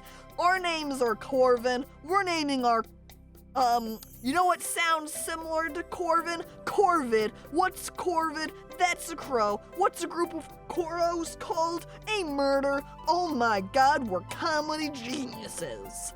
Crow juice. Oh my god. The murder. We order lunches from here when we eat here. His smile faded and he bit his lip. I didn't know what to order for you, though. I hope tea is okay. Just, tea. That's all there is when it comes to tea. You order tea, you don't have like black, green, Earl Grey, the list goes on. It's all the same. It's all the same. I smiled slightly. He looked so worried about it. Like I'd be mad he ordered the wrong thing. Tea's fine. I'm usually more of a coffee drinker, though. He made a face. Ugh, coffee? But it's so bitter. You can put sugar and milk in it, He wrinkled his nose as he took a seat across from me. That's like coffee sin. Brenna looked like she was barely paying attention to the conversation. Can you milk a crow, though? Well, what do they call it? Pigeon milk is like pigeon shit. So if you had crow milk, it would be the crow equivalent. Brenna looked like she was barely paying attention to the conversation. I pulled the lid off the cup to check the contents. Whatever tea it was smelled slightly floral. I wasn't much of a tea drinker, but I get the feeling if I didn't drink it, Draken would probably feel bad. And hello there, Sloppy Waffle Cat, and welcome to the stream. If you wring out the crow sweat, you could collect crow oil. And then that's part of the secret ingredients used at the Murder Cafe. So, ask about Draken. Ask about Brenna. Why would we not ask about Ewan? Come on. Draken, you said Ewan was the one who thought I should come here? He nodded. He caught up with me this morning. Asked me to show you around and introduce you to Brenna properly. Weird. Why wouldn't he just do that himself? I looked around the courtyard. There were a couple of other people. A blonde girl I didn't know who was sitting with William. But Ewan was nowhere to be seen. I had thought he might be getting food or talking to someone else, but he still hadn't shown up yet. I glanced at Brenna, who was watching a bird hop along the edge of the fountain with an almost disturbing intensity. She wants to eat that bird. There were surely better options than her. So, where is he anyway? Is he not coming? Draken frowned slightly. I'm not sure, actually. But sometimes he has to head home to help his family. Not too often, but if they're understaffed and need help. During school? What does his family do? They run a bakery. They're really nice and they make amazing things. But this time of year, lots of people get sick. Colds and flus, But Ewan wanted you to meet some other Fae and get to know us all. Huh. That seems perfectly legal for a family to be pulling their child out of school frequently or infrequently and able to have them help out with work purposes. Sure, why not? I wasn't sure how I felt about that. I was just fine hanging out with the witch, a werewolf, and a vampire. It wasn't like I had to hang out with my kind or whatever, though I suppose I could take the opportunity to try to learn some stuff. Oh man, I used to know the name of the cat fae, but I have forgotten. It's Kate something. I know there's Kate Sith. Perhaps that's it? I don't remember I mostly just remember the name being Kate Sith, but I don't remember explicitly the details of them. So what kind of fairies are you? If that's not too rude to ask. Oh, I'm not Fae, really. But you just said... Maybe I'd misunderstood. I'd gotten the impression they both were, and that's why Ewan wanted me to meet them both. What? He's a unicorn? I am a unicorn, though. I get along with the Fae pretty well, and many of us live in fairy with them. Why can't I date the unicorn guy? Why can I not date the unicorn? There's 2 vampire choices and not the choice to date the unicorn? Where's my Changeling DLC to add him in as a choice? A unicorn? My brain struggled to grasp that. I knew I was staring at him, but come on! I had to put up with so much since learning about this world. Magic doors, spriggans, wizards. That's why he's got that scar on his forehead, is because that's where his horn would be. So maybe there's certain times where he's able to show or hide it, or something happened to him that made him lose his horn. I'm unsure. Imagine if all of the unicorn people had horns and they all had to get like surgery or had to have some sort of operation done when their horn finally appears in order to hide it from the real world. And now unicorns? Pink-haired unicorns at that? This is ludicrous. Draken tipped his head to the side and gave me a bright smile. What? He practically sparkled in the sunlight. Good lord. I could definitely believe he was a unicorn. I looked away, covering my mouth with my hand, not wanting to spew my growing cynicism about cryptics at him.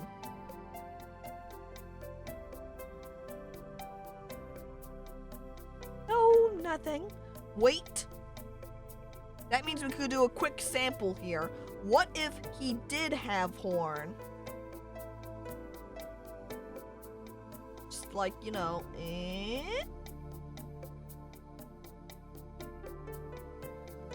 There we go. Fixed. Now he has a horn. Proper unicorn. Brenna suddenly let out a distressing yell and leaped out of her chair at the bird. Look, then we could put some cat ears on her. Wait. Then she has a cat tail. And then she has some sick anime blushing and bigger cat fangs. And since she's very anime, she's saying, yeah, of course. Wait, and then she needs one of those cat collars with the little bell. There we go. Fixed. Brenna suddenly let out a distressing yell and leaped out of her chair at the bird. What the heck? Everyone in the courtyard stopped and stared at her as the bird fluttered to the sky, leaving Brenna to glare after it. Well, everyone but Draken. I nearly jumped out of my skin, but he just sat there calmly, barely seeming to register it. Are fairies all really this weird? Am I this weird? Well, you have been sleepwalking every night. I really wished Ewan was around. Draken wasn't that bad, but Brenna was definitely freaking me out. Oh, dang it. There they go. Well, alright. I guess we'll say goodbye to all of the additions I made. The day passed fairly quickly after that, mostly because I was occupied by the rather weird lunch I'd had. Not to mention the revelation that there was an actual unicorn wandering around our school. This totally does mean there are dragon people. If there's a fucking unicorn guy, there has got to be a dragon person. And please, where's the DLC for the dragon? Or even a separate game. Where's the version of this world taking place where you can date unicorns and dragons? Maybe that would be the one where we can date goblins too. And Brenna being weird. Not to mention Ewan. The lunch thing had been an attempt to be nice, right? Then again, I'd had to sit with Brenna the whole time. Maybe it was actually revenge of some kind. With a sigh, I shut my locker and trudged up to the club room. I'd missed my morning research, but at least I'd get to do some reading during club hour. None of the other club members stuck around long. Samhain was coming up, and all the interns were apparently being run ragged on errands or whatever. They tended to pop in right after the bell, then vanish quickly. I'd actually asked if I could help, but was summarily rejected on the grounds that I was new and had other things to do. Which is why I was massively irritated when I got to the club in time to see the others filing out. Not at them, mind you. I just knew that most likely Vilos was waiting inside with the broom. Because since I was apparently the only one free in the afternoons, that meant I got to straighten up after everyone left. Great. Thanks. And sure enough, yep, here's Vilos with the broom. Ah, Miss Cox, I was about to head to the library. I wonder. Yes, I'll clean again. He raised an eyebrow at me over the top of his glasses. What? I pretty much joined this club so I can clean up after everyone, right? Well, I suppose if you're going to sulk about it, you can leave it for one of the others. I'm not sulking. I was just hoping to actually get some reading done today. Yeah, my name's Desiree Cox. What? It's totally normal. Yes, we got to name our character at the start of the game, and I named her Desiree Cox. So clearly then, for the people that weren't around when I named my character, what it was the other day I had been looking at a name. I was looking for a name to name my character for another game. And I wanted to have the initials DC in order to match up with DistantCacophony. So it'd be DC. And as I'm scrolling through a website that had a list of surnames, Cock, just straight Cock, was one of the ones listed. Just C-O-C-K, that's it, Cock. They also had Cockburn by extension. And I was like, holy shit.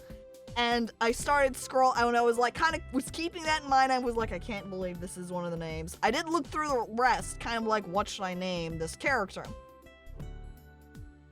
And then I was scrolling down through the list of first names that start with D, and Desiree was one of them. So was Delight, by the way. So it could have been Delight Cox or Delight Cock, and I was like, I can't believe this. Desiree Cock, and I felt like Cox is a little bit more of a, less straight up obvious variation and a more common last name to have. So, Desiree Cox. And that's how the name happened. Also, I thought it was particularly humorous to use for this game because it's a dating sim. So, I think that the joke there should be pretty obvious. Alright. My mistake. It looked remarkably like sulking. I glared at him as he vanished into the library and threw my stuff on the sofa. Okay, yes, that was bratty of me, but seriously. Magazines scattered about, crumbs on the table. Did I look like a maid? I let out an annoyed sigh and got up to straighten the room. It wasn't really that bad. Not bad enough to take longer than 10 minutes to do a quick clean. It was just the principle of the matter. These students should just be picking up after themselves. Come on. I know that the others were busy. Apparently too busy to clean up after themselves. But I did have more important things to do too. Like reading up on how to appease a cranky fairy thing in order to appease my cranky brother. I still wasn't even sure what it was. A hobgoblin? Boggart. Oh, a brownie? I hadn't read much about them, but I'd seen them mentioned in passing, and it did sort of fit the description. I don't know why I hadn't thought of it before. I bet anything that's what the stupid thing harassing Spencer is. The thought of Spencer made me frown. Not to mention trying to figure out so I could fix things with him. Maybe. Hopefully. I pulled the trash bag out of the small bin in the corner and neatly tidied it up. I guess I'll take it down when I leave. I set it by the door and retreated back to the sofa. Even after all that, I still had time to do at least a little reading. I pulled out my journal, the one where I had been keeping notes about all my paranormal research, and opened up one of the books I'd borrowed from Vilos. Maybe I'd find something quickly, this time. Oh, of course, then we get interrupted by Ewan. Does this even need to go down to the dumpster? I looked up, surprised as he gestured to the bag I'd left in the corner. Oh, yeah, I was gonna take it down when I left. I'll take it. You don't have to. He was already out the door with the trash bag. Ewan, come back! How am I supposed to talk to you if you're taking out the trash? And there he was doing it again. I couldn't figure him out. And Monster, resubscribing for 6 months. Thank you, appreciated. Just saying good morning. Good morning to you too, Monster. I settled back on the sofa and tried to welcome to the stream, by the way. I settled back on the sofa and tried to focus on my reading, but my thoughts were almost annoyingly preoccupied with Ewan. I kept glancing toward the door as if I expected him to come back. He didn't, of course. He probably was really using that trash as a reason to avoid me. He came in and was like, oh, fuck, she's here. And was like, yeah, I'll take out the trash for you. Any reason for, to just leave right now? I really couldn't understand him. Sometimes he was so gruff, like just now. Didn't say hi, stop or talk, or anything. You keep saying that, Desiree. You don't need to comment on it every time we think about him. But he just, I don't know. He stopped to check on me when he saw me crying on the first day, gave me a ride home, helped me at the bridge, and had Draken come say hello, and took the trash out for me. But he didn't show up at the lunch he arranged and walked out of the room like he didn't want to bother with me. And again, fairies were kind of like that, weren't they? Nearly all of them were notoriously mercurial. Look at this one, a female fairy that liked to murder and feed on men. But at the same time, she would herd goats for farmers and guide lost children home. Oh, apparently I just took a note down in my notebook, scribbling things out. Funnily enough, it reminds me of a little of that lady Spencer and I used to see in the woods when we were little. Not the murdering men part, though. That would be terrifying. But we had frequently seen this green-clad lady who was always really sweet. She'd always laid us back home, fretting and worrying we'd get lost. And then there was the brownie. They were supposed to be helpful and protective, but if you made them mad, they'd torment you ruthlessly. Speaking of the brownie, I'd gotten so sidetracked reading about some other things I hadn't really found much on them. It was kind of hard to stay focused when there was so much material and so many fairies were just fascinating. And Allie would be back any minute, too. Oh, uh-oh. Of course, phone message. Here we go. My phone chimed almost as soon as I thought about her, and sure enough, it was a text letting me know she was downstairs waiting. Well, the brownie issues would just have to wait until tomorrow. I stacked the books neatly, toying with the idea of taking one home. I dithered over it for a moment, but ultimately decided to leave it there. But Vilos already gave me one of the books to take home to read. Does that not have anything about brownies in it? It might just read as a collection of folklore to most people, but I didn't trust Spencer. If he found it, who knew what he'd think? I didn't need to do anything that would make him even more paranoid. Hopefully it wouldn't be a big deal to wait one more night, assuming I could find anything about appeasing an angry one to begin with. I hurried out into the parking lot, quickly spotting Allie leaning against her car. Hey, Desiree! I waved as I picked up the pace, jogging toward her. We pulled out of the car a few minutes later, Allie chatting away while I muttered the occasional word, nodding along. I was too lost in my own thoughts to pay much attention. I almost didn't spot Ewan until Allie said something. What's he doing down there?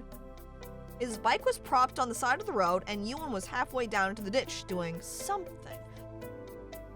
Is he using some sort of fairy ability magic or something that he knows of to try and cast a sort of spell to make it so I'm not attracted to go down and check out that under the bridge area, or maybe he's checking it out to make sure it's safe so I don't hurt myself, because silently Ewan cares.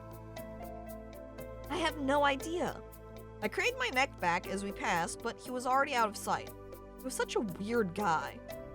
Though I didn't think I had a right to say anyone was weird anymore, I cast a sidelong look at Allie. I wonder how well she knew him. It was kind of awkward asking about him though. Knowing her, it would lead to assumptions and all sorts of annoying teasing. Well, come on, Desiree. Of course she asks anyway. So, what's Ewan's deal anyway? Do you know him very well? Allie shot me a surprised look. She smiled, but to my relief, no teasing. I don't know much about him, honestly. He's kept to himself a lot since moving here. The rumor is that there was some kind of major thing at his old school. He was out there, up on stage, because he actually really likes to sing, and as he's singing up on stage, his head just fell off in front of everybody there, and everyone was like, oh my god. And then they had to use some sort of really complex magic spell in order to reset everyone's memory, and then he was like, I have to leave now, nobody even remembers me. Or as a general punishment, and now he's here. Thing? I don't know the details. Anyway, his parents own a bakery in town.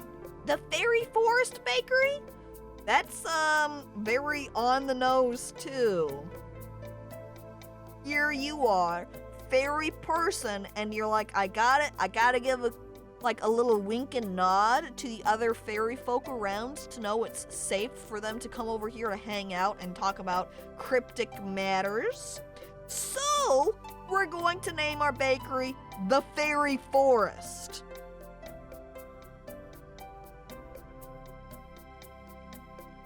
Not very subtle, are they? Nope.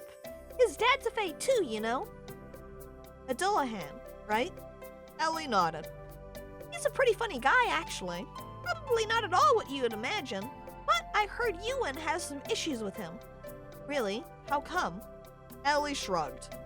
Being a cryptic is pretty hard on everyone, even if you have a parent who can help you out. I assume Ewan didn't really take the whole, head thing well.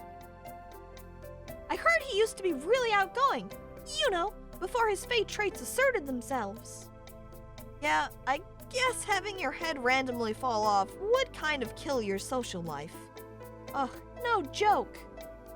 By the way, I did talk to my friend about your sleepwalking thing.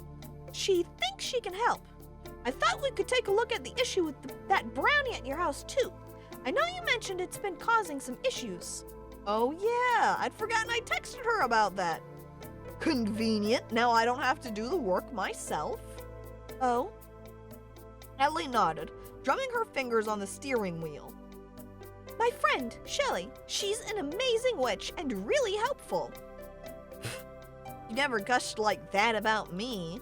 Ellie looked back at me, her gaze solemn.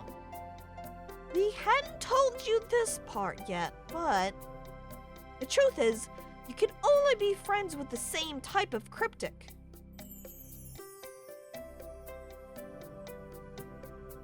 Why? Is that why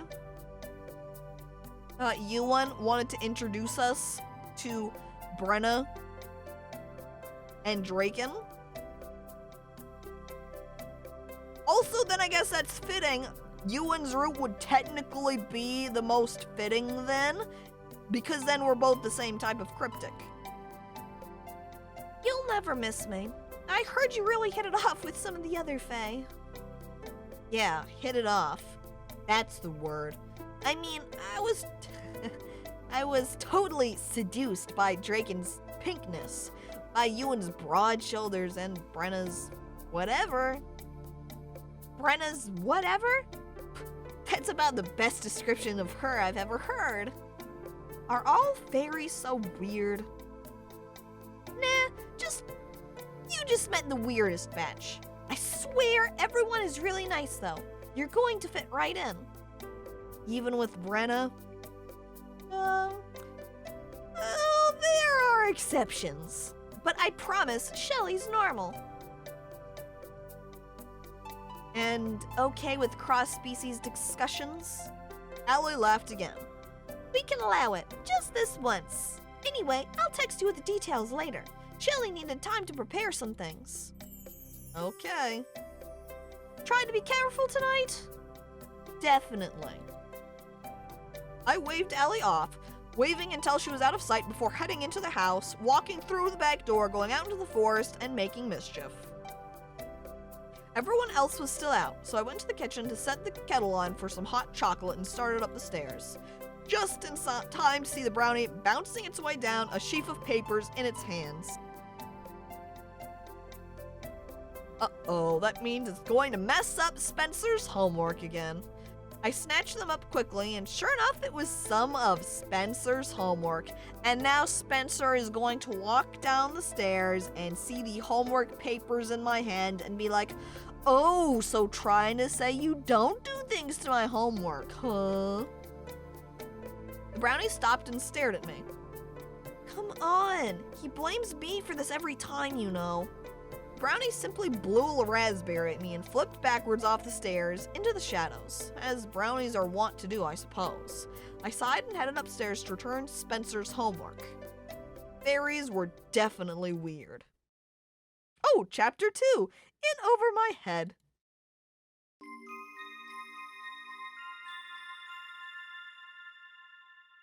Stifling. My throat was dry, the air was heavy, thick with unpleasant smells that clogged my nose and made it hard to breathe. Have to get outside. Yeah, confirmed Ewan are out too. Yeah, the chapter screen being labeled Ewan. That's why it was common route before, was it's the same no matter what. And then at the point of picking those different cryptic types, that's where it branches. I couldn't stay in this place. Uh-oh, someone unknown. There was a whisper, right at the edge of my consciousness, leading me forward through the dream, and I had to follow. At some point, the cool wood floor gave way to wet grass and freezing cold. Have to go somewhere. But where? Where was I going? I didn't know. I did know that I wasn't alone. When I turned my head, I realized there was a shadowy lump trotting along beside me. What is that? My vision was hazing. Cat? Whoa, alright, got a cat friend. Leave. Took me a moment to realize that the raspy voice was my own. The sound of it was so strange that I stopped in my tracks. Cat bounded forward, getting a good few feet ahead of me before stopping, back arched, fur on end, and spitting in fury, and it barred my way. I took a step back as reality creeped in. The cat stepped nearer again, almost howling at me, fur still on end. It took a swipe at my feet, and I took another step back. What if my character is possessed? Oh no. That's why I'm sleepwalking. Claws caught the edge of my pajama pants and raked over my ankle. The sudden pain brought me straight back to reality. Where? Outside again. I looked around wearily. I was quite a ways from the house, down near the bridge. Dang it. It was bad enough that I was roaming around at night at all, but if I kept going out on the road, someone was going to see me. I could not let word of this get back to my parents. Then again, it was probably better than traipsing out into the woods. I pulled my shirt closer to me. For all the good it did against the night air, I just have to, tie myself to my bed, and then it's fine. If I get out of those just rope ties, I'll just have to start chaining myself to my bed. And that cat. It had settled down and was sitting a few feet away. The fur patch on its chest stood out starkly in the moonlight, but the rest blended into the shadows, except the bright yellow eyes. Did you try to stop me? It yawned and stretched, then came toward me. I took a wary step back, but it followed until it was rubbing up against my legs, purring. Welcome warmth, though, did little stave off the cold. Then it was moving again, walking past me back toward the house. I cast one glance over my shoulder before following. It stopped after every few steps, looking back to make sure I was behind it. You're not a normal cat, are you? I mean, stupid question. What normal cat would wake me up, then escort me home? I forgot, you're commenting late October. I forget that it has the date drop-downs up there. I remember one date being like October 12th. So if we're in late October, definitely some time has been passing. I vaguely wondered if maybe it was Allie's, like a familiar or something. Witches had those, didn't they? Or maybe it was Shelley's. She was the one preparing some kind of help to keep me from wandering off at night. I guess it's too much to expect you to be able to talk. The cat looked over its shoulder at me, letting out a soft mew. I swear it was scoffing. Well, it's for the best. That would probably be freaky anyway. The cat laid me straight up to the front door and sat on the lower step, watching as I stopped with my hand on the handle. Thank you, kitty. The cat stood, meowed, and disappeared over the fence. I watched it for a few seconds, but quickly retreated inside when a gust of wind reminded me that pajamas were not meant for lurking outside in mid-autumn. I stopped just inside, shivering in the foyer. Now that I was back inside, anxiety set in full force. We had to come up with a better way to keep me safe than a weird cat. Even with my animal companion, I'd made it pretty far. I could not keep up with this. Hugging myself, I hurried back up to my bedroom and slipped into the very welcoming warmth of my bed. I hadn't been gone long enough for the blankets to cool down completely. That was comforting, at least. Still needed a better solution, though. That was the last thought I had before I finally dozed off again. Ugh. Morning. I was tired. So very tired. I sat in the kitchen, propping my head on my hand as I leaned against the island. If I didn't, I was going to faceplant into my breakfast, or just fall off the bar stool. Maybe both in an epic display of grace. I was trying to ignore the frustrated conversation filtering in from the family room. Spencer had been rummaging all over the house with Mom, and while I would have loved to help them on their search for the clothes that the brownies had stolen, I wasn't hugely thrilled at the idea of looking for Spencer's boxers. Oh, because apparently the brownie had stolen them. All of them. I might have found it funny this time if I wasn't so tired. I stared down into my nearly empty mug, contemplating a third cup of coffee. Third, she's already had two. Probably not a good idea if I didn't want to spend the rest of the morning jittery before the inevitable crash by lunch. But the sleepwalking was really taking its toll. I rubbed my forehead wearily, biting back another yawn. It took a minute to realize Spencer was standing in the doorway watching me. But he didn't have the usual glare. He just looked lost. We stared at each other in silence. I should probably know better than to initiate conversation. But obviously I'm going to. I just hated these awkward silences so much. I hated not even being able to talk to my own brother. Spencer started to leave the kitchen, breakfast forgotten on the table. Hey, Spencer. He stopped and looked back at me but said nothing. Are you okay? Then he stood silently, two odd socks peeking out from under his pant cuffs, bag still dragging from one hand. Then he dropped his bag by the door and came back to the counter. I raised an eyebrow as he sat on a stool and pulled his breakfast over. She hates them! Both Spencer, while not talking to Spencer, and awkward silences. That's why I always have to make some sort of comment to people because I hate the silence. Okay, silent breakfast then. That's an improvement, maybe, but I hate the silence. A silent breakfast was probably better than another argument, at any rate. I was just turning back to my coffee when I saw the brownie sneaking up on Spencer's school bag. I glared at the brownie and it had stopped in its tracks. I mouthed the words to it. Don't you dare. The brownie, one foot still up in the air, gave me a long considering look. I lifted an eyebrow, hoping I looked more menacing than exhausted. The little fairy shrugged and did an impressive pirouette before disappearing down the hall. Stupid fairies. Spencer finished his breakfast before me, shuffling out of the kitchen with his bag. I heard the front door open and waited for the bang of it closing. And waited.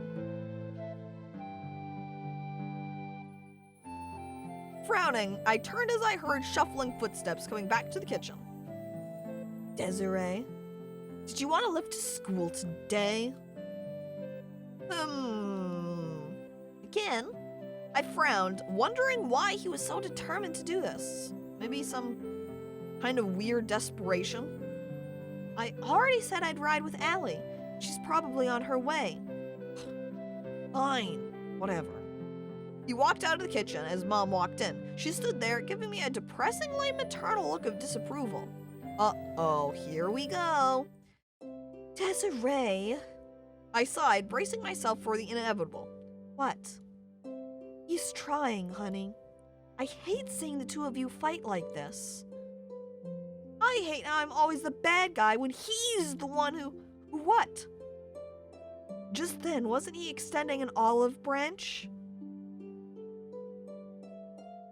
Spencer just wants to mend fences. I know he's trying to patch things up, and I'm just refusing them. I don't know. Desiree, just try. Please? I know you like fighting with him. Don't give up on him now that he's finally willing to try. I bit my lip, trying to bite back a retort to that. Why did I always have to be the bigger person? Oh my god, why is it Spencer just gets to go around and be an ass and I'm the one that has to be nice? Fine, I'll try. Either that or he thinks you stole his underwear and wants to have a talk with you about boundaries while you are trapped in the car. All right, Desiree. Here you are, messing with all my other stuff, but please, don't hide the boxers at least.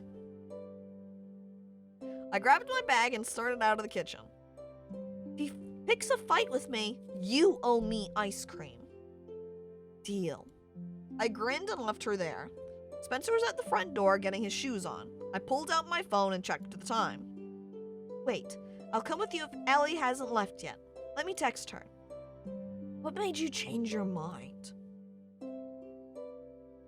Curiosity. Mom promised me ice cream. I say, like a 10 or like not even 10, 5-year-old. Mom offered me ice cream if we made up together. You're the one who offered in the first place. Let's go ahead and just be like a little bit more moderate in our responses. This one's kind of like, you're the one who offered in the first place. The ice cream promise sounds like it would just make him mad, so I'm gonna go with curiosity. Curiosity? What? You have to have a reason for offering me a ride when you don't have to. I decided I want to know what it is. I can't offer you a ride without reason. No, you can't. Are you seriously even asking that? You hate me. You never volunteer to spend time with me without an ulterior motive. He sighed, but I noticed he didn't deny it. He hates me.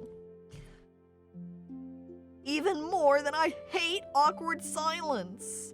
I pulled up my contact screen and sent Allie a text. Hey, have you left yet? Just about to. Okay, you don't have to stop by. Spencer's taking me to school today. What? Did hell freeze over? He was offered ice cream too? That's the real trick. Mom offered us both ice cream, but she offered it to him on the down low.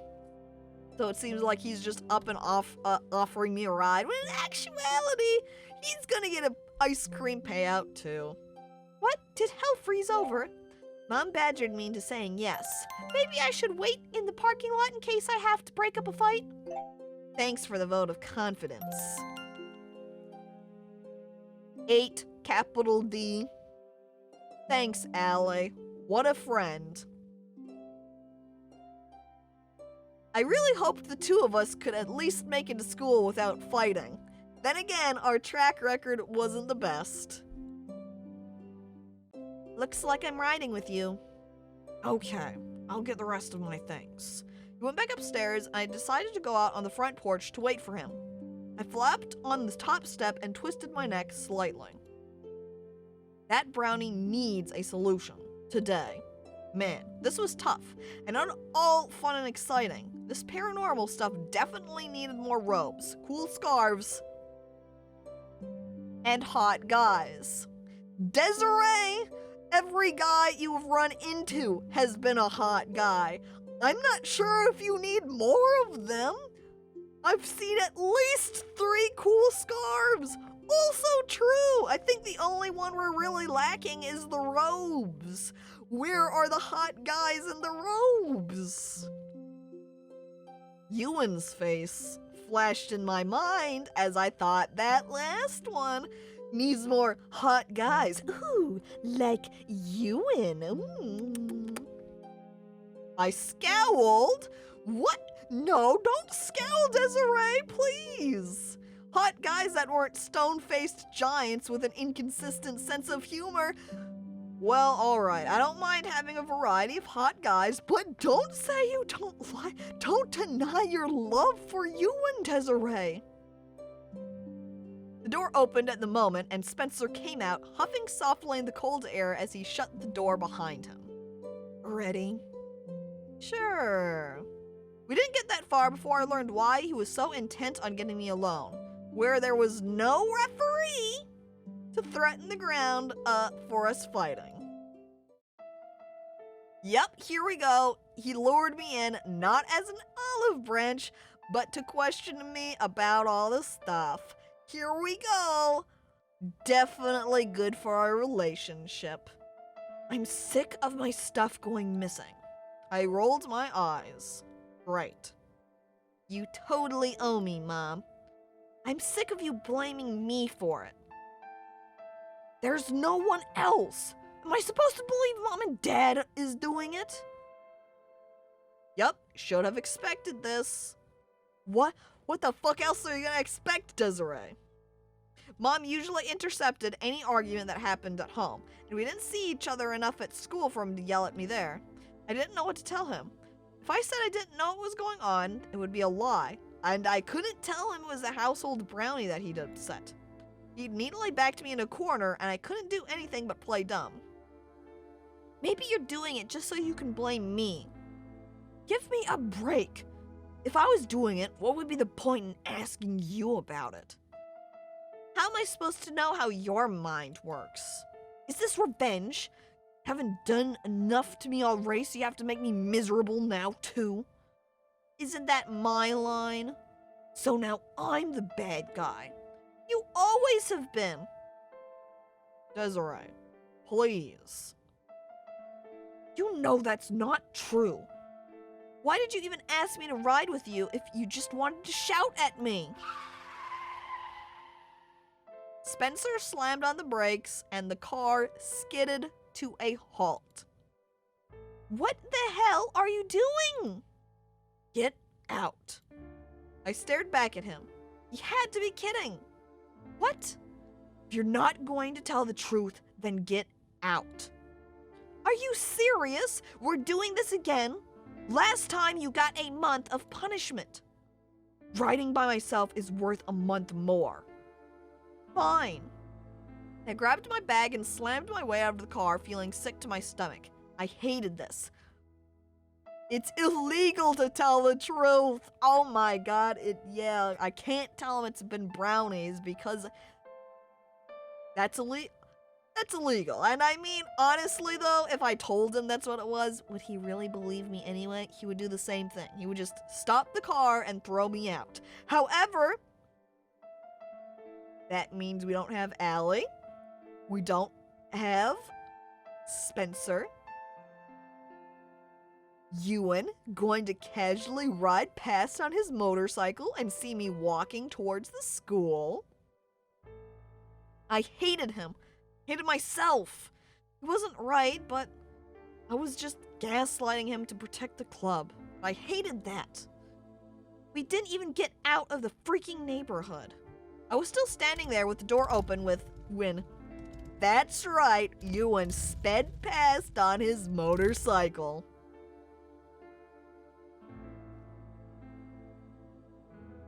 I heard him skid to a stop just behind us and looked over my shoulder to see him walking his bike back to us. He lifted his helmet visor and looked at us curiously.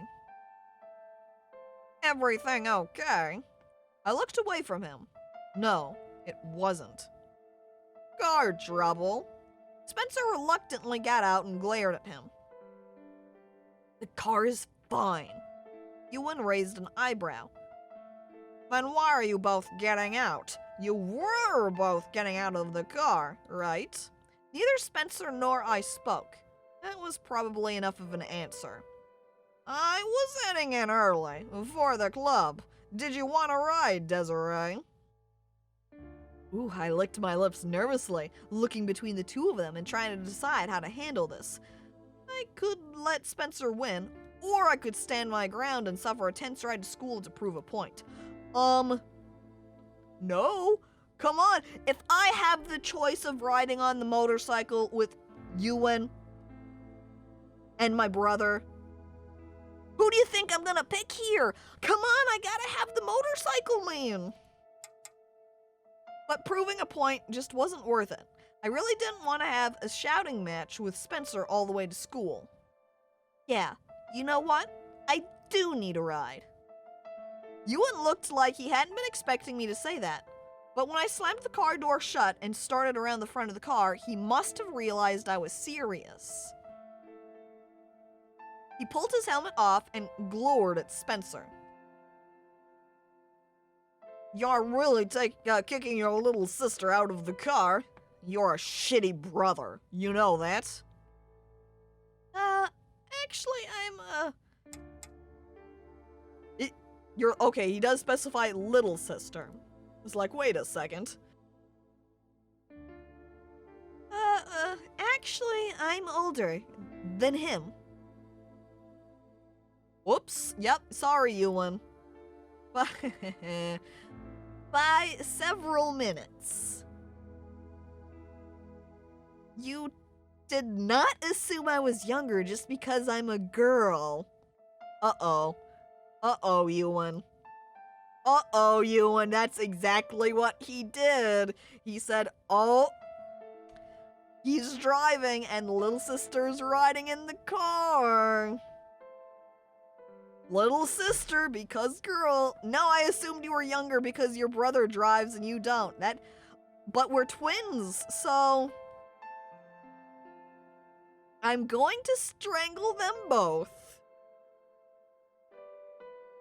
His silence would not indicate the case that he was assuming I was younger because of Spencer driving. Spencer scoffed.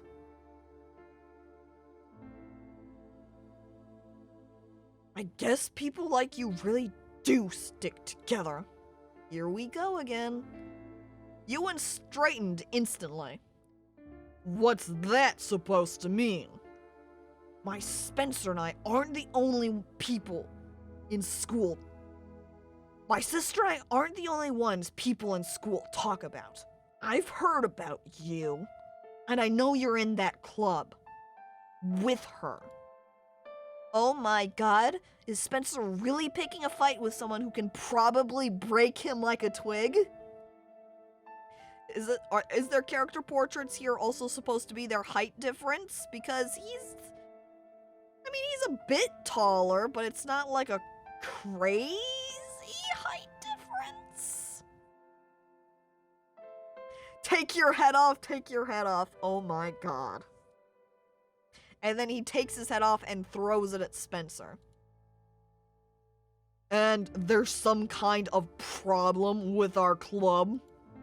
To his credit, Spencer didn't back down. He glared up at Ewan. Yeah, I hear everyone in it is a freak.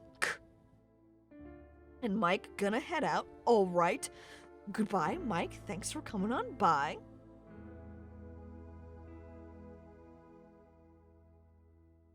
Ewan's jaw clenched painfully tight. He snapped out his foot, knocking down the kickstand on the bike.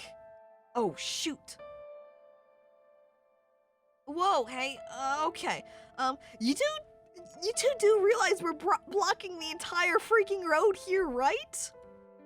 Ewan paused, at least seeming to sort of rethink a brawl in the middle of the street. Not that it would have been a brawl, more like Spencer getting thrashed. But whatever. And Spencer, weren't you just leaving? Whatever, just stay away from me. He jumped in the car and sped off, kicking up a spray of dirt and wet leaves. Hey, you offered to drive me, you jerk. Not that he could hear me shouting after him. I sighed and turned to look at Ewan. I'm sorry. I'm sorry for him. He's just taking his anger at me out on you. He's literally just suspicious of everything I do these days. Forget it. It's not like he's wrong anyway. What? Just forget it. I chewed my lip as I watched him get back on his bike and shove his helmet back on. Thanks for stopping, I mean. Don't you usually ride with Allie? How did you know that? I've just seen you arrive with her some mornings, that's all.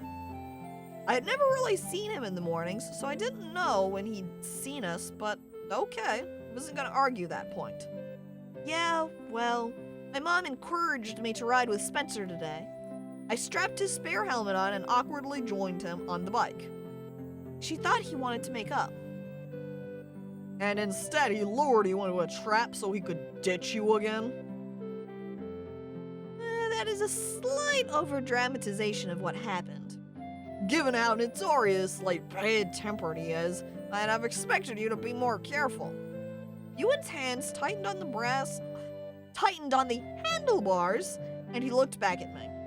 I know you said he's suspicious of everything you do, but it is safer if he doesn't find out what we are. In all fairness, we haven't exactly ruled out the possibility of him also being a cryptic.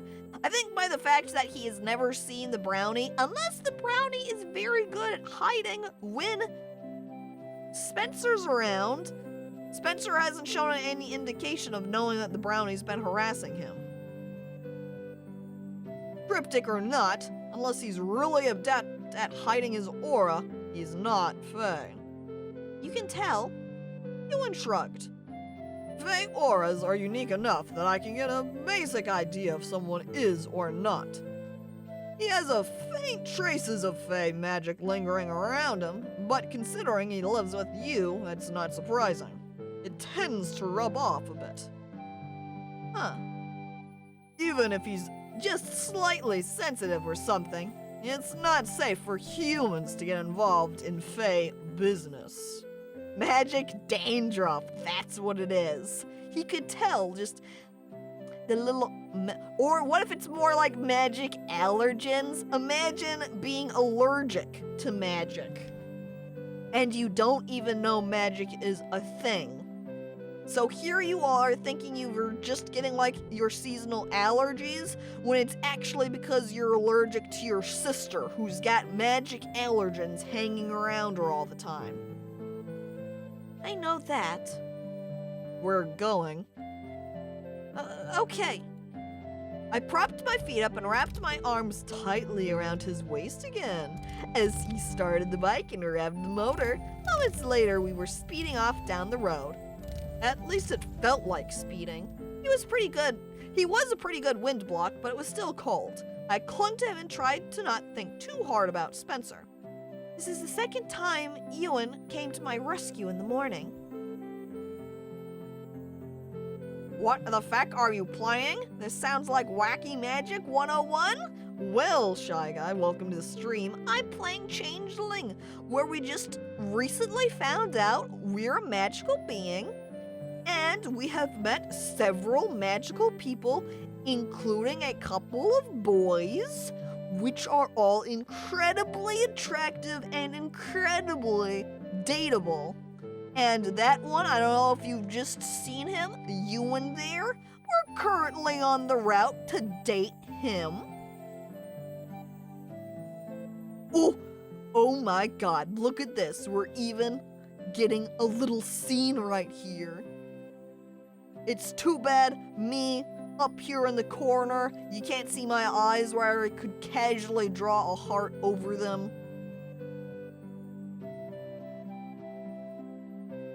Yeah, what if he was also super angry? He's like over here angry that he has to do this.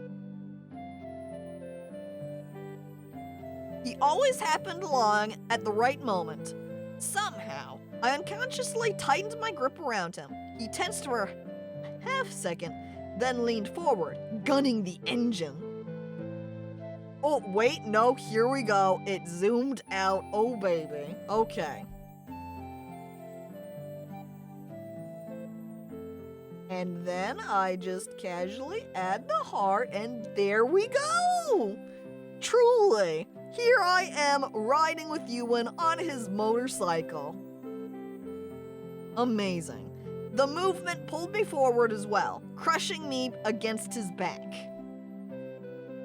My face heated up, but there was no way I was letting go of him at this speed.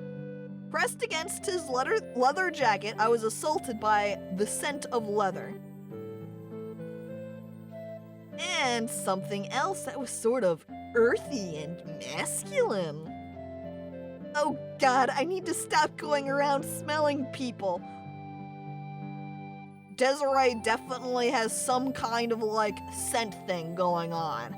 Sitting down next to Mark and instantly commenting, "Oh, whoa, his smell." And then sitting up behind Ewan over here and being like, "Oh, he smells so earthy and masculine."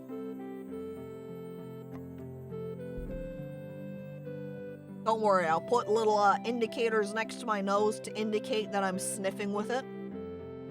Earthy scents are usually manure, speaking from a farm boy perspective.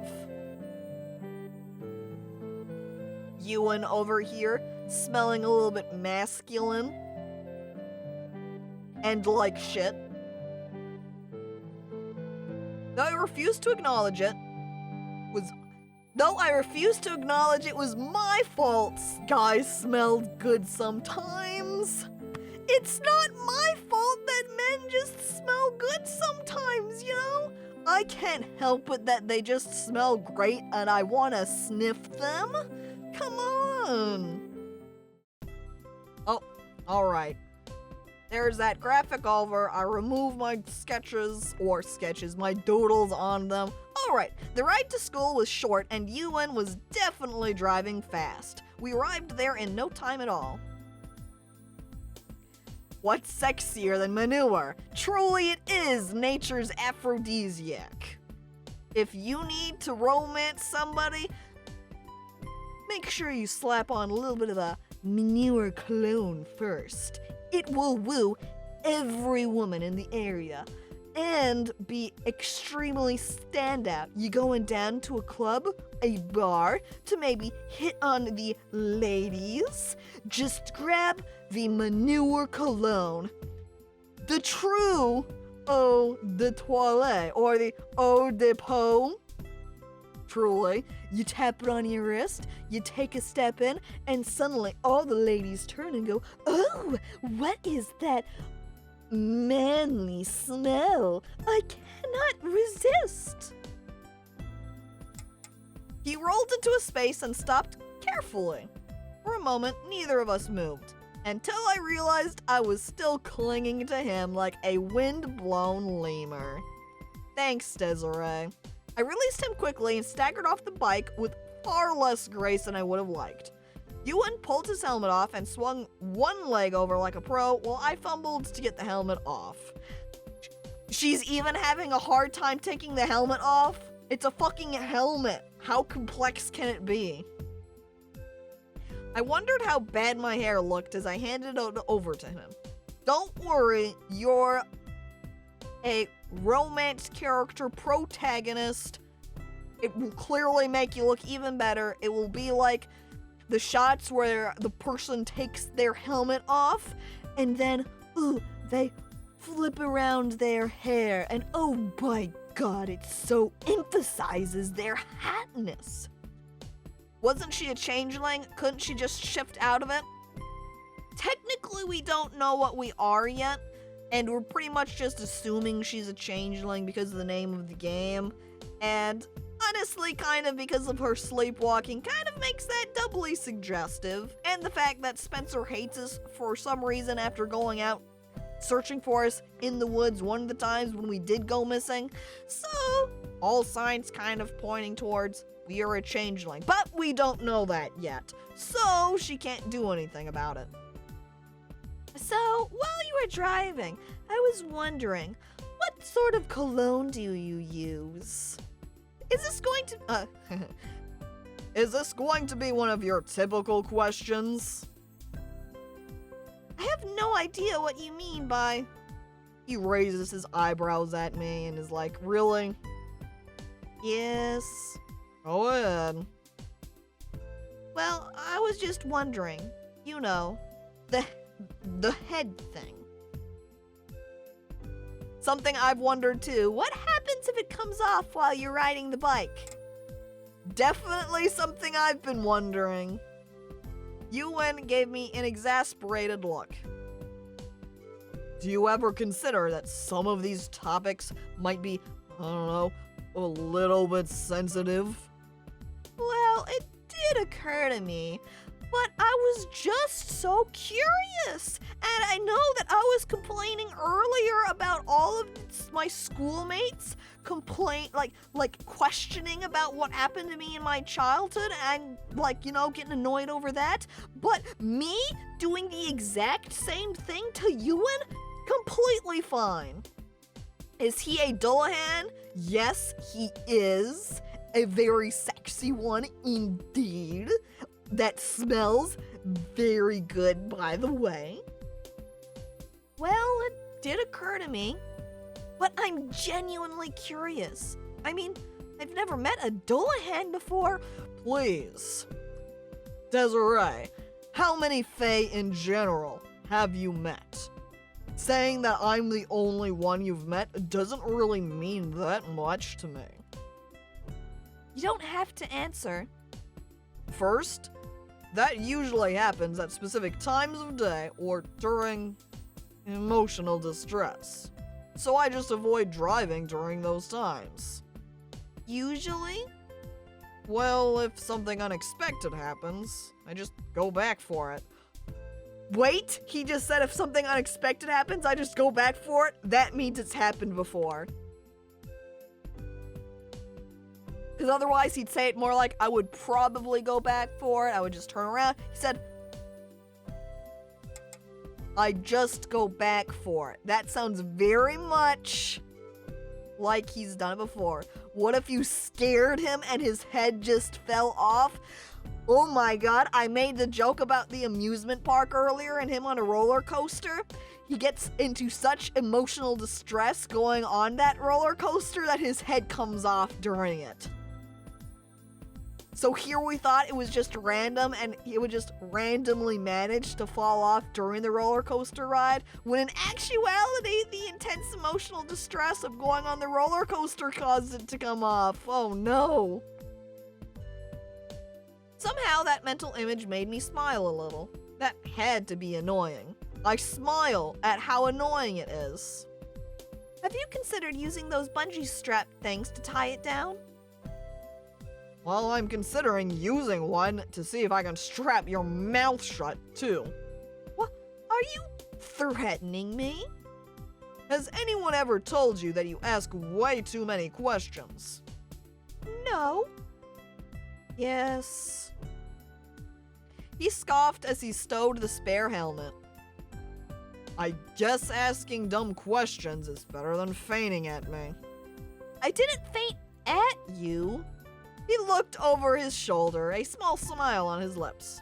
Well, I'd rather you just ask openly than try to avoid talking about it altogether. Well, thanks for the ride. Really. Eventually, you'll figure out how to get off my bike without nearly falling on your butt, too. Short legs and heels aren't a good combo for riding a motorcycle. Are your legs really that short? Then you might want to start at least wearing lower heels. Can't do much about the shortness, though. Hey! And wear a warmer jacket the next time so you don't have to squeeze the life out of me the whole way here. Hey! My face went hot again as he smirked and started away. Womanlit, yep, pretty much. Tiny, except I'm not that short. I think Petra had looked it up and I'm like 5'3". I never said I'm riding with you anyway. Again, anyway. Desiree? I thought you were riding with Spencer. Did you just get here? No, but I said I was going to wait around just in case I had to break up a fight, didn't I? Man, you really don't have a lot of faith in us, do you? I mean, Desiree, what were we doing in the car? Ellie just shrugged. I sighed in return. Well, it's not like you're wrong. Spencer kicked me out of the car before we even left our neighborhood, so I rode with Ewan. He kicked you out of the car? Yep. I really need to have a talk with that boy. Well, to be fair, here I am again kind of defending him. Though I feel like it's kind of both cases. Don't, you'll just make it worse. To be fair, it's not totally his fault. I'm just gonna go ahead and opt for the first option to say don't. You'll just make it worse. I don't think so. He listens to me. Maybe he used to. But I don't think he's the same Spencer you remember. He's changed a lot in the last few years, and he's getting worse. The secret isn't helping, but it's a secret you have to keep from him too. And I think that would just make it even harder for you to talk to him. I don't get why it's okay for Elliot's family to know he's a vampire, but I have to hide all this.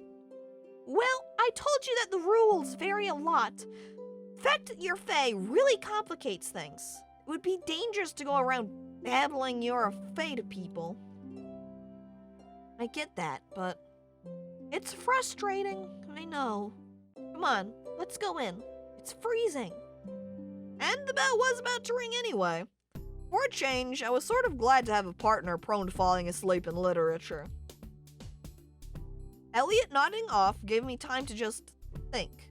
Or sulk. Whatever. I stared down at my notebook silently. The gap between me and Spencer was growing wider, and there was nothing I could do about it. I hated it. I heard Mrs. Roberts coming up the row behind us and gave Elliot's foot a good stomp. He jolted awake, sitting up straighter. Your line! I tapped his playbook helpfully as he rubbed his eyes. Oh, right. He leaned over and stumbled through the line as Mrs. Roberts passed us. Sorry. It's fine. To be honest, I wouldn't mind a nap myself. Tired? You don't have to pretend I don't look it. Well, you are kind of pale, to be honest.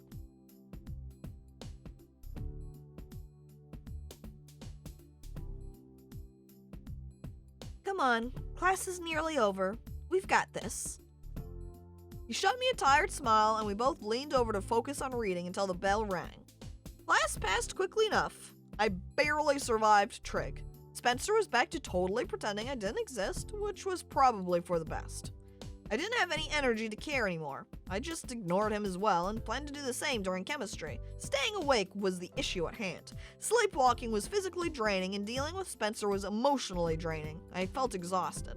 During the passing period, I found myself leaning my head against the door of my locker, staring inside vacantly. I was contemplating the risks of sneaking up the club and trying to skip class. Mostly for a nap. I only had a few classes under my belt for the day, and already my head was hurting and there was a distinct buzz in my ears. I rubbed my head, wishing my ears would stop ringing, but it was only getting worse. The hallway and noise around me faded and the buzz in my head grew even louder. Beneath it, faint and difficult to make out, I thought I could hear words. A soft chant that became clearer and clearer the more I tried to reach for it. It sounded almost like a song or poem. Times I pleased you, dear mother, learned lessons and to play, and dearly I loved the little pale brother whom other bird have called away. My vision darkened and everything else completely disappeared until the words were ringing loudly in my head. Why did they bring me here to make me not quite bad and not quite good? Why, unless they're wicked, do they want in spite to take me back to their wet, wild wood? I shall grow up, but never grow old. I shall always, always be very cold. I shall never come back again. I jolted awake as someone shook my shoulder. And hello there, frost mites, and welcome to the stream. And I realized I was still standing at my locker with someone behind me saying my name. Desiree. Oh, it's Danny. I tried to shake off the haze as I glanced back at Danny. Did I just fall asleep? Standing up? Because that was definitely a new skill. Desiree. I rubbed my face and gave him a tired smile. What? He looked away self-consciously. I'm sorry, you just seemed... Danny peered at me again. Are you okay? Yeah, just tired. I haven't been sleeping well. I think I dozed off while getting my books. Worry creased his brow, and he didn't seem to buy that. Instead, he just watched me, looking like he wanted to say something more. You were just whispering to yourself, so I was worried there for a sec. Uh-oh. Whispering? What was I whispering?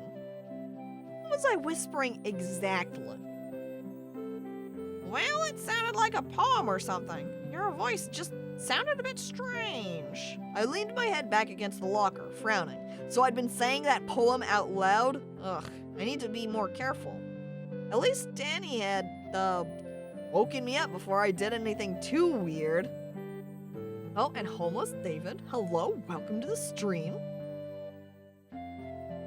Sorry I freaked you out. I've been really tired lately, and, well, I sleepwalk, so dozing off at my locker probably isn't a good plan. Sleepwalking? Yeah, it's a long story. You don't have to tell me about it, but I hope you've at least mentioned it to Allie. Yeah, she knows. No worries. How has your research been going? I know you've been reading a lot in the afternoons while we're out. Yeah, I haven't found much, to be honest. Philo's books have a lot of information, but it's not exactly easy to cross-reference things and locate specific information. At least, not about fairies. Well, they're a pretty diverse group. I'm sure there's a lot of information to sift through. I'll say.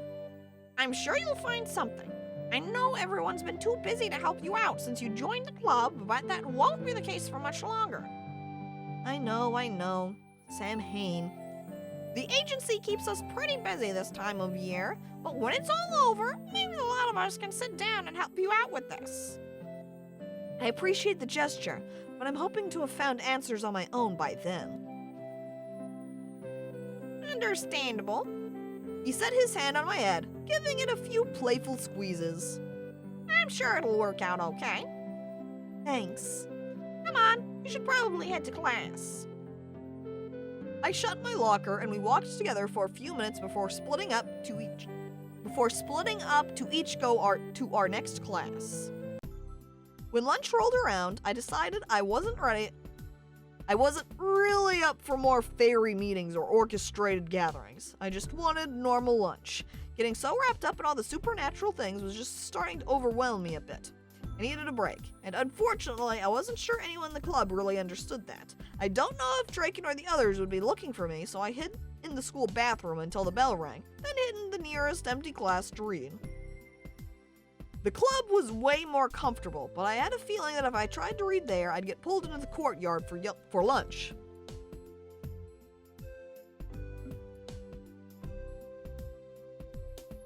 And I just really needed to get away from all that. I slid into a desk and breathed a sigh of relief as I pulled a book out of my backpack. I'd gotten so sidetracked lately, it was hard to keep focus on my research, especially annoying since my original goal was to try and find answers about why I kept disappearing as a kid, or what might have happened to Spencer. It wasn't like I was just doing some casual research with no real purpose. I pulled my journal out of my bag and, for the first time in a few days, took a few minutes to document everything that had been happening. Keeping a record of everything wasn't just helpful for research, it was also a bit cathartic to write down what I could remember. It helped me look at things from a logical perspective instead of just panicking about it. I paused as I wrote down what happened at my locker earlier. What was that thing I had been hearing? Something about a pale little brother. I made a note to go through my books that evening and see if I could find it. Though I didn't know that it was relevant, it would drive me nuts otherwise. In a way, it had almost felt like the sleepwalking episodes, just less intense, and it had happened while I was awake. I chewed my lip as I thought about that. Maybe it was just because I was already so tired. Or maybe it just meant sleepwalking. Wasn't really sleepwalking, which was kind of what I'd been feeling all along. But I don't know what else to call it. I didn't know how to research it under any other word. I opened the book in front of me.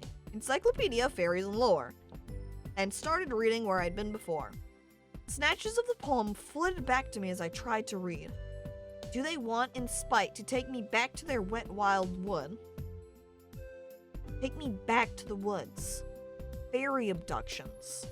I flipped back towards the beginning of the book to a section I'd just scanned before. I turned to a new page in my journal and quickly wrote a single word at the top of the page. Changelings. Uh-oh. Uh-oh.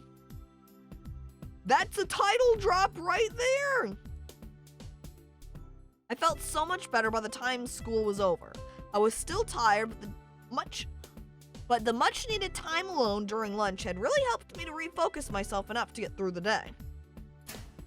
I was feeling a bit more like myself when I dropped my books in my locker and quietly shut the door. I was also feeling accomplished after using my study hall in the free period to work ahead in trig and chemistry a bit. That way I wouldn't have to worry so much about class and could focus more on other things. Roll credits! Basically, there we go. We heard the word changelings. That's it. End of the game. And hello there, Painsaw, and welcome to the stream.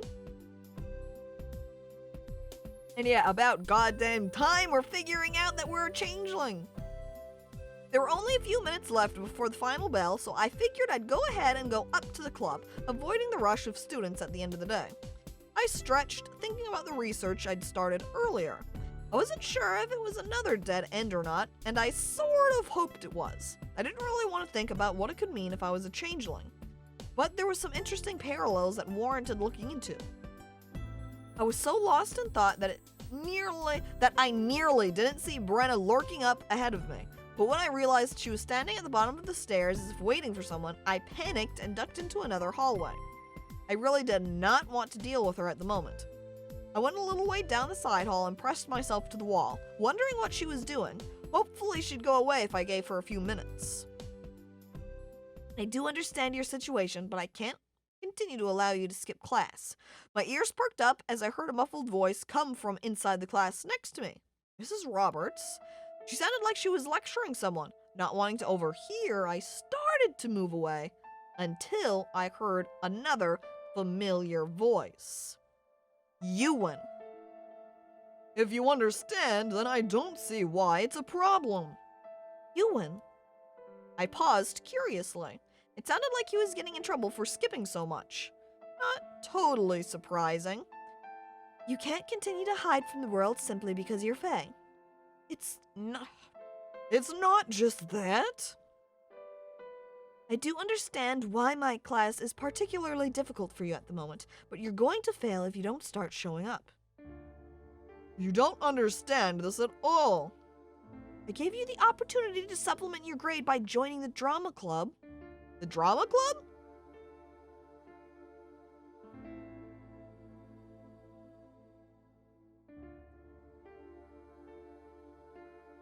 You think I can get on stage again like this? And Yane here, end of stream. Hello there, Raspberry Crazy Ant, and welcome to the stream. Yep, already a decent way through already. Up on stage.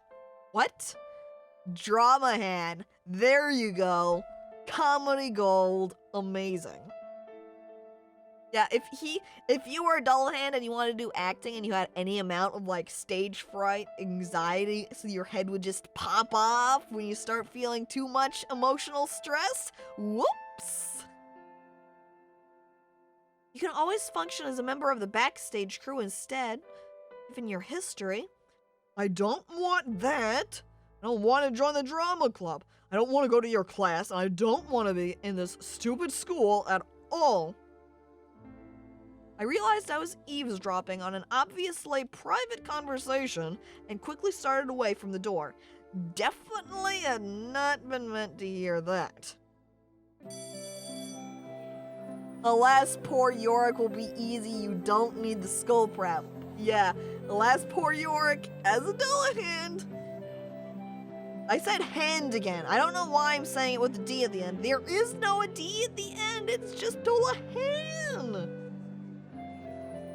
But then truly that's like all the jokes. You're a Dullahan and you're like, yeah, my head comes off.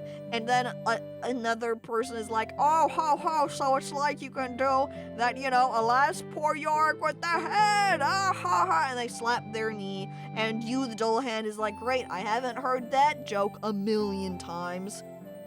I mean, come on, Skelly. You're a skeleton. Imagine all the times people make the joke to you as you have like your bone head that you're able to take off, and all the people are like, oh, that means you can do that, alas, poor Yorick, with your skull head just straight up. Truly, the knee slapper hell. The door behind me flew open and Ewan stormed out just as the bell rang. He rushed past me through the students, filing in the halls without even noticing me. I felt a pang of guilt at having overheard that. Biting my lip, I followed after him without giving it much thought. I was fighting against the stream of students heading to the front as I followed Ewan. Fortunately, he was tall enough that I could easily see where he was. He seemed to be heading for the stairs. Despite that, he just stormed out of the class. He was walking pretty slowly. I was stumbling through the students. Is he okay? I tried to push my way closer to him. Ewan, wait! I didn't catch up to him until he had nearly reached the stairs. Fortunately, there were far fewer students on his end, or on this end, only one small pocket of them loitering at the opening of the next stairwell over. I grimaced as I noticed Kara and a couple of her friends, but tried to ignore them. They were the least of my worries. Ewan looked like something was wrong with him, something more than just being upset by an unpleasant conversation. Ewan! He paused and turned back to me. His expression was slightly dazed, like he was half asleep or something. It fell off. Uh-oh, chat, here you go. If you hadn't seen it the first time when he didn't have a head, get ready, because you're gonna see what he looks like now without a head. Something was... Did he say felt? It felt off. Oh, no, I misread it. Felt off. I read that as fell off. I'm sure his head's gonna fall off here shortly. Is that an elf? No, he is a Dullahan. But hello there, Strangeishin, and welcome to the stream. Or Strangecan? Easy mistake to make. I know. Truly, I misread it as being fell off because I'm just wanting to see him headless again. He bent over slightly right as another student barreled out of the nearby hall. The other student's book bag connected with the side of Ewan's skull. Ewan didn't react, but from my angle, I could see his head tilt at an odd angle as if it was about to fall. It was a little sickening to see it hanging sort of off kilter like that. I froze, eyes wide. There were other students right there. They probably couldn't fully see what was happening from their angle, though. Ewan put one hand to the side of his head, but he seemed really out of it, sluggish and weird. A little wisp of green smoke slipped out. With no one else from the club around, I did the first thing that popped into my head.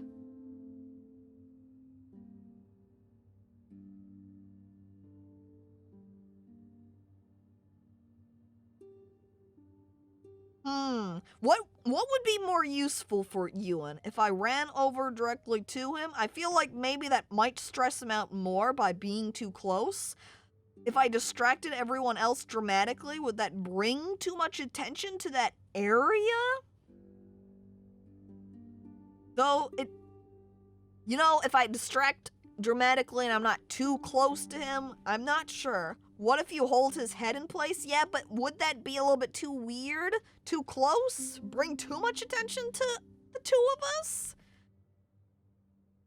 Then again, come on. Being near him, and then if I did hold his head in place, that'd be a reason to be touching him, right? You know? Ugh, tough choices. Alright, how about, let's go run over to help him. No, I'm conflicted because I'm concerned if I go over and run to help him, that's going to make him, I can't save. I don't have the option. I've accidentally saved a screenshot though, so that's pretty slick.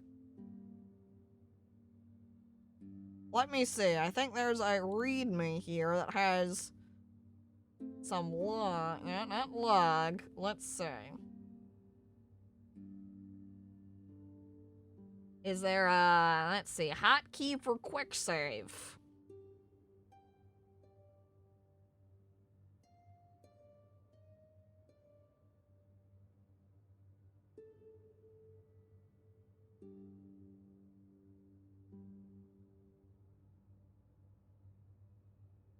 Here's the question. Does this choice actually matter? I'm very certain that every choice in it matters. Visual novels, especially dating visual novels, every choice tends to be relatively important. By extension, it can also be a case of you're able to get them wrong, but it changes what ending you're going to get. So I guess I'll just pick one, and that's the choice we're going to make. Well, here we go. I'm thinking about my reasoning, and it's still like, hopefully no bad ends.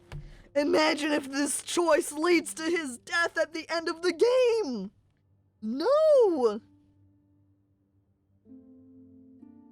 You know, I'm just going to run over there.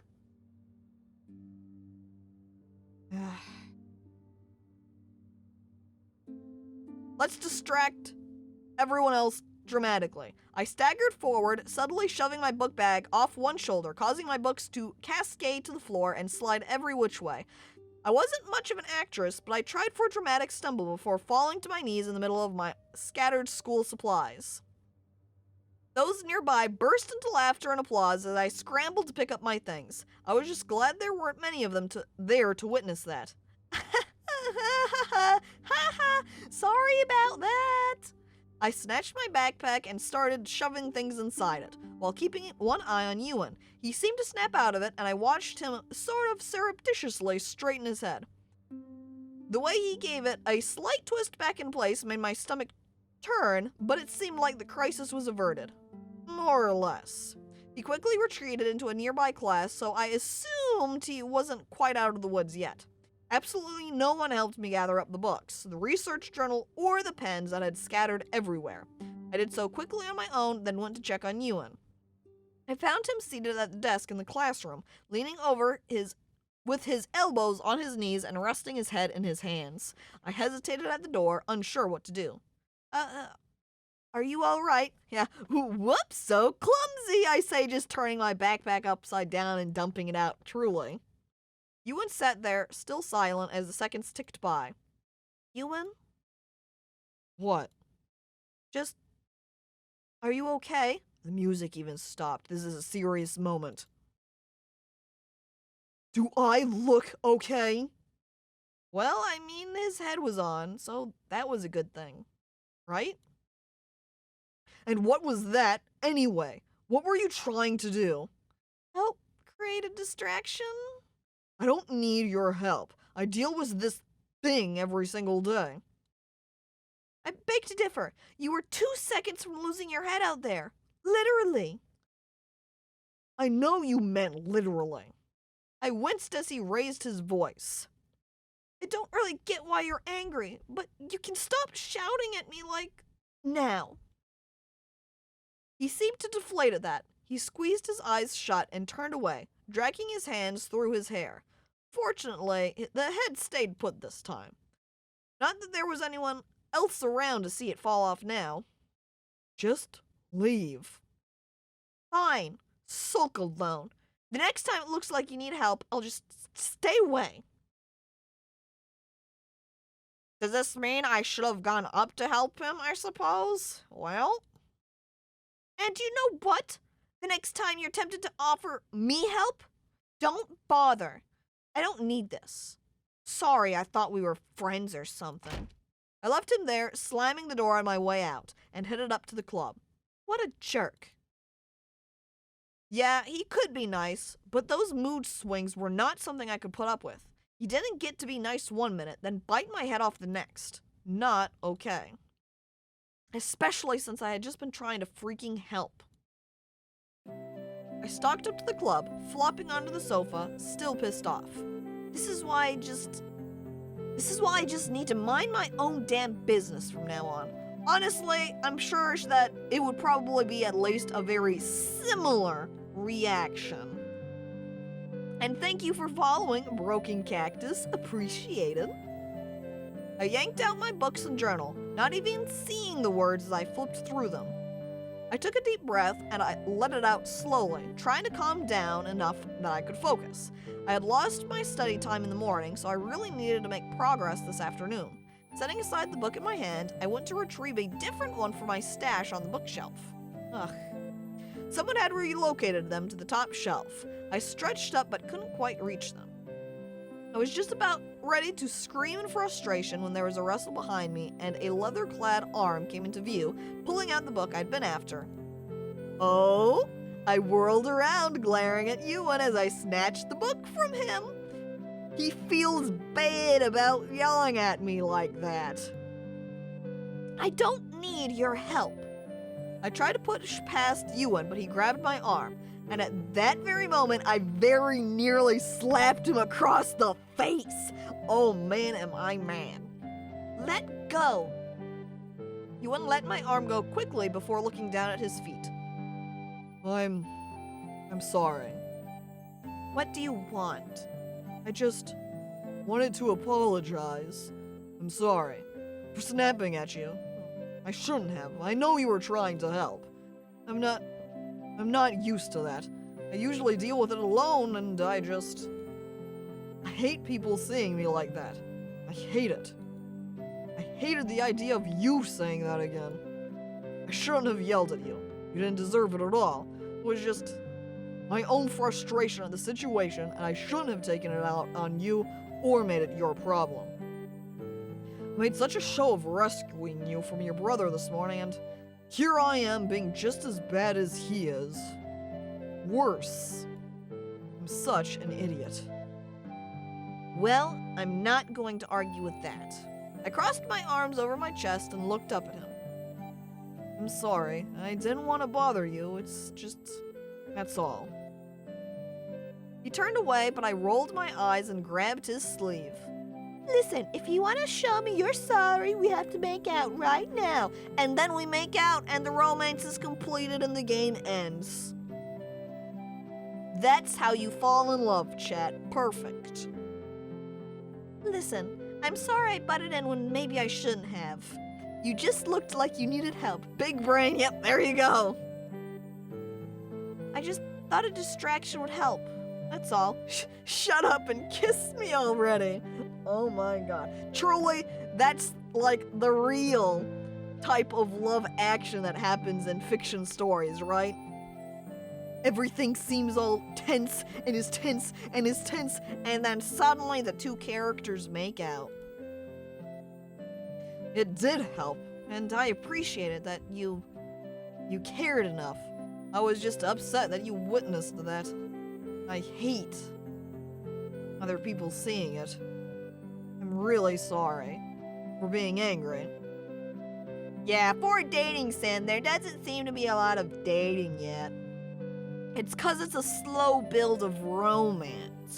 See, we've chosen the guy we're pursuing, so we just have to slowly work on him and win him over to our side so that he can become our supernatural boyfriend. How goes the dating? Hard to say at the moment. At the moment, we've got our chosen love interest apologizing to me for being a bit angry. And hello there, Dunder, and welcome to the stream.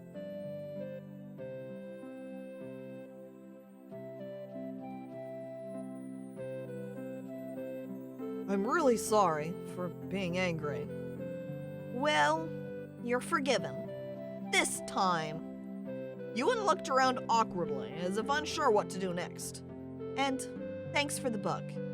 I mean, it's always nice to have a giant around to get things on the top shelf. I'm not a giant. You are just short. Nope, I am definitely normal-sized. Even though I complained about having short legs earlier, he chuckled softly. So, we're okay? Yes, but next time you yell at me, I can't be blamed for kicking you in the shins. I'll remember that. I went back to the sofa, still feeling a little awkward, but glad he'd come to apologize.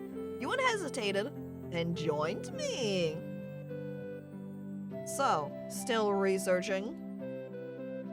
Yeah, I need to find a way to make friends with the brownie that lives in my house. Oh? Yeah, it hates my brother and is kind of being a brat about it, so...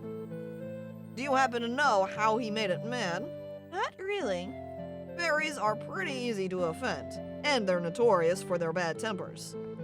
Oh, really? I never would have noticed that. Oh, she's saying, oh, really? I never would have noticed that. Every fairy I've ever met has been totally calm and collected the entire time. The brownie, Brenna, you... Yeah, very funny. I just don't think he's done anything. I mean, it started pranking him the first Monday after we moved in. That was the first time the keys and shoes went missing. So he had to have made it in the very first few days, and all he did was... Realization suddenly hit me. Oh, for the love of... What is it? Oh my god. We have a fairy ring in our backyard, and on our first day in the house, Spencer was trying to provoke me and kicked some of the mushrooms over. Oh my god. I completely forgot about that. That was a dick move. I know, those fairy ring mushrooms. Him kicking them over. The brownie did not like that. Ewan face-palmed. Do we know what sort of creature this guy is? This guy is a Dullahan, so his head is removable. That's probably what did it. Great. I'm not much of an expert with brownies, but I can help you look for a specific way to make it forget its little grudge. Really? Consider it my way of making up for being a huge jerk. Okay, let's see what we can find. The awkwardness slowly faded as he helped me look for something useful. He figured leaving gifts out might work, but he wasn't totally sure what would be the best kind of... since some gifts actually might make it mad. Still, having someone to help guide me through the research and offer a new perspective was so much nicer than working alone. We worked like that for the entire hour, and by the time it was time to go home, I'd nearly forgotten about our earlier spat entirely. Ewan finally stood and stretched. I was amused at how close he came to touching the ceiling. So, ride home? Sure, just let me tell Allie. Oh yeah, another motorcycle ride with Ewan. I pull out my phone and send a quick text to let her know I had a ride. Hey, heading home with Ewan. That okay?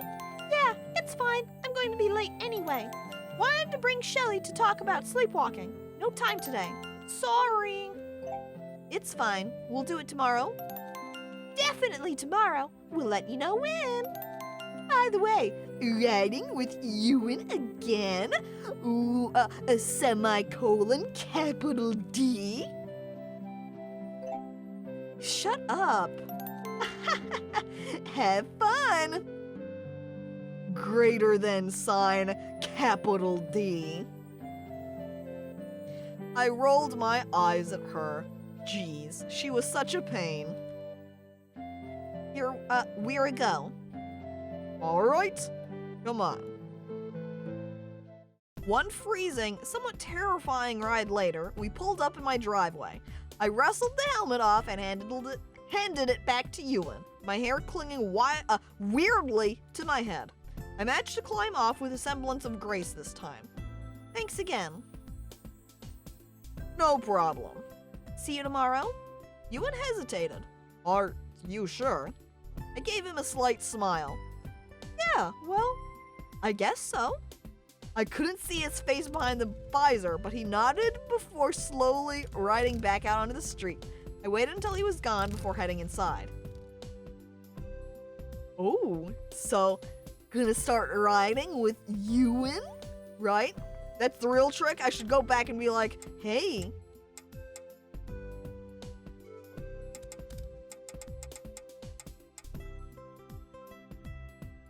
See you tomorrow. Want to start giving me a lift to school? Wink. Instead, I just called out to let her know I was home and headed upstairs. I had 2 pages of notes on brownies and 1 solution to try to appease it, which may or may not work depending on how mad it actually was. We'd also found a method to basically kick it out of the house completely, which that would definitely work instantly. I just needed to find the right ingredients. That would solve the problem right away, but I wasn't sure I wanted to. It felt wrong somehow. But my sanity was at stake, and Spencer's life, because I was definitely going to strangle him if he kept being a jerk over the pranks. Well, I'm going to say, since we are a fairy, we'll try befriending the brownie. Let the brownie stay. In the end, I was going to try to appease it first. I could always reserve the whole banishing thing for if making friends didn't work. That's right, brownie buddy! I could have like a little brownie ally. I was just going to have to find the right moment to do it, because apparently the easiest way to a brownie's heart was through its stomach, but I didn't think I could set out a bowl of milk without Mom noticing. Free house elf, basically. True, yeah. You become friends with the brownie and they start helping out around the home.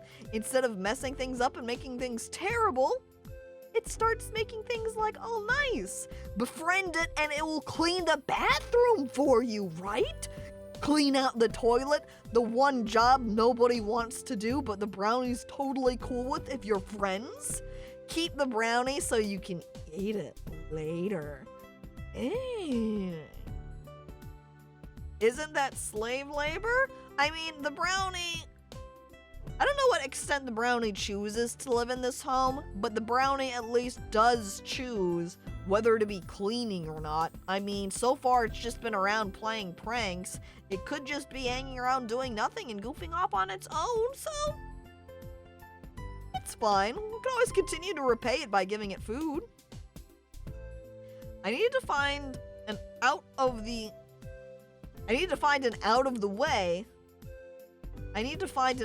way spot. Maybe the basement? I could try to do it after dinner when everyone else was distracted. I only hoped that doing so would finally fix things. If not, I would have to take stronger measures.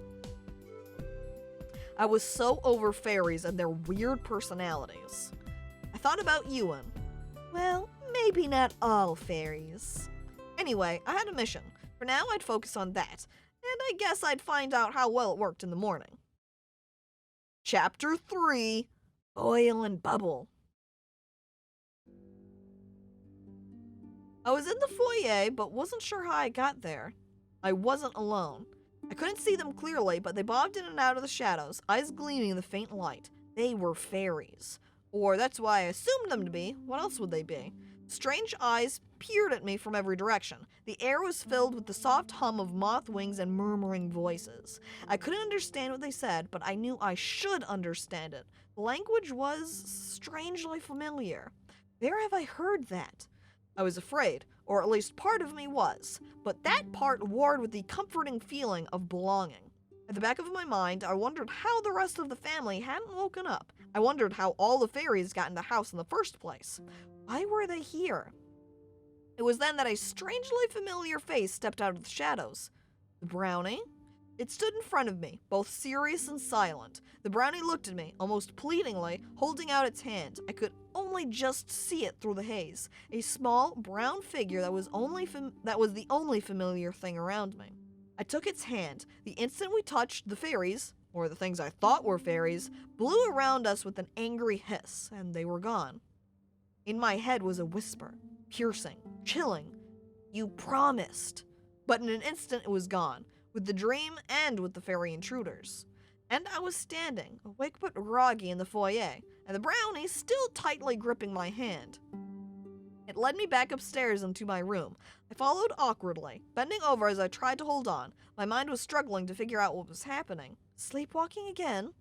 That was obvious, but had those fae downstairs been real? And if so, how did they get in the house? The brownie gently led me back to bed, and because I was still half asleep, I followed obediently. It finally let my hand go, and I snuggled down as the blankets were drawn up again and tucked around me. Something clambered onto the bed beside me, and long fingers gently stroked my hair. This is weird. But at the same time, it was sort of sweet and comforting. And I don't know, it was nice to have an ally to help me keep inside at night. I was glad I didn't banish the poor thing. My eyes grew heavy, and I felt myself drifting off to sleep. Thank you. I murmured the words as my eyes slowly closed. It gave me a long, almost sad look before hopping over to sit on the end of the bed. Weird or not, I felt safer with it sitting there, looking over me. With that, I finally slept. Yeah, If it ain't paying the rent, then it's gotta pay a different way. True, the brownie is living here for free. Pay it back with doing my chores, please. Date the small rat creature? I don't know about that one. I would rather have the giant goblin tree guy that we met earlier. But yeah, what's a good thing is commented here that we didn't banish the brownie. Then we wouldn't have a little brownie ally in order to help me stay around inside the house. So that was honestly a pretty good choice. Thinking about it in hindsight, I was thinking of more of just, in terms of being nice. But now, if I get to stop being angry at Spencer and I could befriend it a little bit, it can become a very useful ally in leading me back to bed whenever I go out to start sleepwalking. My head was pounding as I sat up in bed. It felt like my eyelids weighed 50 tons, and there was nothing in the world I wanted more than to go back to sleep. But I had to get up. Mom had already shouted up for me, and I really didn't want to deal with the questions about if I was getting sick. I was already leery about facing everyone this morning. Whatever had happened last night had already faded to the pleasantly fuzzy space between dream and memory. I couldn't quite remember it all, but I felt like I'd been wandering around the house quite a lot. And I don't know what else happened. I rubbed at my eyes and rolled out of bed reluctantly. A quick stop in the bathroom revealed that I looked as bad as I felt. Man, I had to stop that sleepwalking and weird dream stuff. If only for the sake of my poor face. The most important thing is my appearance. This sleepwalking thing? Totally ruining my beauty. The most important matter, not like, messing with a sleep schedule and ensuring I get good amounts of sleep for my health. No. What matters is my appearance. I wonder what helps with bags under the eyes. Cucumbers or something? I made a face at myself, then stopped to give myself a long, unhappy look in the mirror. Her eyes are all misformed and bloodshot. Yeah, the real trick is now. Let me do some extra eye modifications. Uh-oh. New layer. Okay, fixed. Here we go. One heart eye, like all weird like that. It's like super wide, messed up. Other eye, like kind of falling down over here. Eyes not doing so good. Because I'm not sleeping enough. I made a face at myself, then stopped to give myself a long, unhappy look in the mirror. Get your act together, girl. I was looking forward to Allie and Shelley helping find a solution for this stuff. I threw on my clothes and shoved everything in my book bag before heading downstairs. Spencer was sitting at the kitchen table, his face looking pretty tired, as if he hadn't slept well either. I really hoped that wasn't the case because he'd been watching me sleepwalk. That would be annoying, to say the least, not to mention extremely concerning. Talk about questions I don't want to answer. I side-eyed him as I poured myself a cup of coffee. The car keys were sprawled next to him on the table, so I assumed they either hadn't gone missing for a change or that he'd already located them. Maybe the treat I'd managed to sneak to the basement worked? Ugh. I wanted to ask, but how to do it without starting a fight?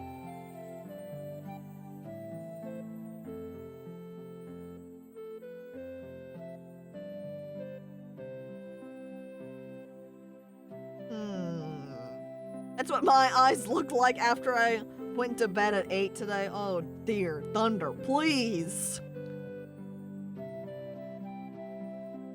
I want to say something to him at least, I think. But would it be better to ask if he slept okay, you know, slight discreet, or just straight ask about the keys? Because I feel like maybe... I'm not sure which would be more suspicious. Just asking about the keys since they're already there and he's not looking around. It's hard to say how frequently he has his keys already located or if he's always looking for them at the last minute. I'm not sure. Let's go ahead and opt for the first option and just say we'll try to be discreet. I chewed my lip but finally decided to initiate a conversation, just to sound things out a bit. If he decided to be a jerk, I could just flee. So, did you sleep okay? He glared at me. Never a good sign. Someone was making a lot of noise last night. Or are you just asking so you can find out if you woke me up? Oops. I guess asking about the car keys would have been better. To be fair, that wasn't my fault. Not that I could explain it to him. I sighed softly and got my things. I just go out and wait for Allie. It felt so oppressive inside these days, like a black cloud was hanging over everything, like the smallest thing would set off another argument. I hated it. It was stifling. That thought gave me a slight pause. Stifling. I had thought that in my dreams as well, hadn't I? Was it possible the whole thing was stress and I was just acting out some unconscious desire to get away from Spencer? Though that didn't feel right either. To be honest, it felt like more than that somehow. And last night, I had the feeling there were definitely fairies involved in my dream or whatever it was. Ugh, I don't know anymore. I didn't have time to ruminate on it. Allie's car pulled up in front and she waved at me through the window.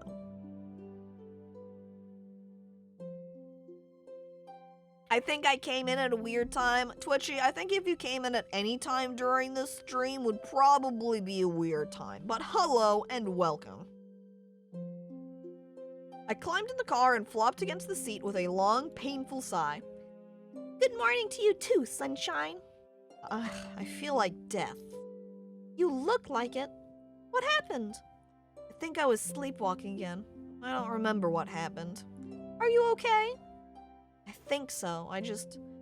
Please tell me we're going to have time for that solution you talked about. Definitely. We are going to get this sorted out today. I promise. I just hope it works. Me too. I leaned my head against the window and shut my eyes, letting the sound of the car lull me into a sort of half-sleep. It was only a short trip, but it helped a little. It didn't feel quite like my head was going to implode by the time we reached the school. Desiree? She gently shook my arm. What? Maybe you should sleep it off in the club room? I shook my head as I tried to rub against the sleepiness. I can't keep missing classes. Someone was going to tell my parents eventually. You look awful. Well, if we can at least keep me in my room at night, I'll probably sleep better. So just one more day of zombie, Desiree. Hopefully. Ellie and I climbed out, intending to split up as we always did. But I paused when I saw Ewan and Draken walk by chatting together. Huh. What is it? I didn't realize... I didn't really believe they were friends. Ellie chuckled. Yeah, it's kind of funny seeing them together. Opposites attract. Ellie grabbed her bag out of the back seat and headed inside. I need to go to the office, so I'll see you later. Sure. I watched her go before heading in myself through one of the entrances near the stairs. As I approached, I realized Draken was standing there alone. Ewan wasn't around anymore. I wonder where he went. Draken was standing under a large tree, both arms up as he apparently examined one of the branches. He appeared to be mumbling quietly to himself. I raised an eyebrow. What is he doing? Well, given that he was a unicorn, who even knew? A freaking unicorn. It was so ridiculous that I couldn't help but smile to myself. This was the world I lived in now. Equal parts ridiculous and terrifying. Well, maybe more on the terrifying side. Otherwise, I'd be able to enjoy the ridiculous part a bit more.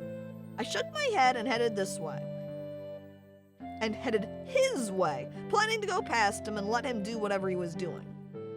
As I neared him, I realized a couple of other people had also noticed him there. Ugh, why is it always her? It was Kara, of course.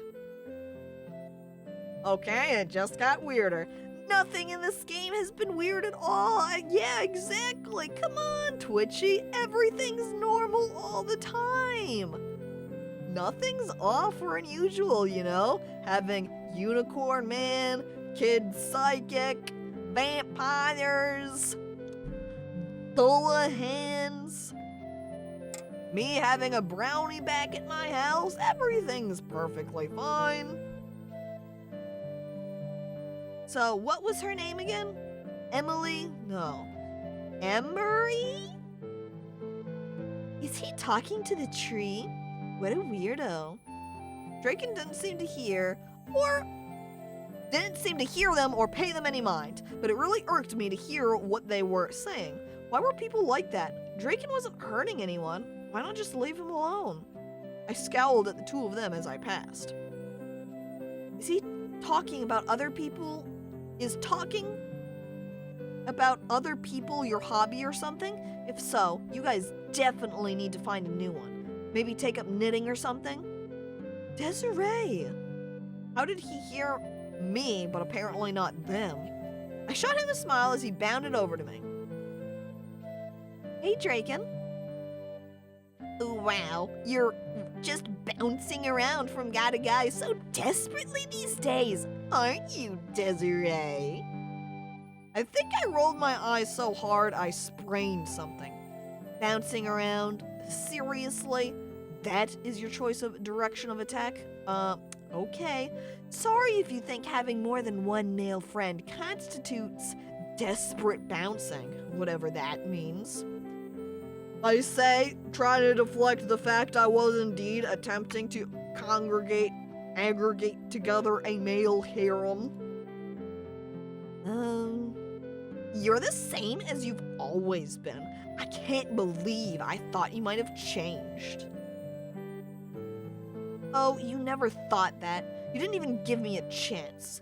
The first day I was back, you were sniping at me and spreading rumors. So stop with all this disappointed parent crap, Kara. What? You can't say that, Desiree. You can't say crap. Oh my god, chat. The swears in this game are too fucking intense. Oh my god. Shaming us for trying to get the harem ending. Truly, what the fuck, dude? You and your crazy brother should have just stayed away. Crazy? Did she just call Spencer crazy?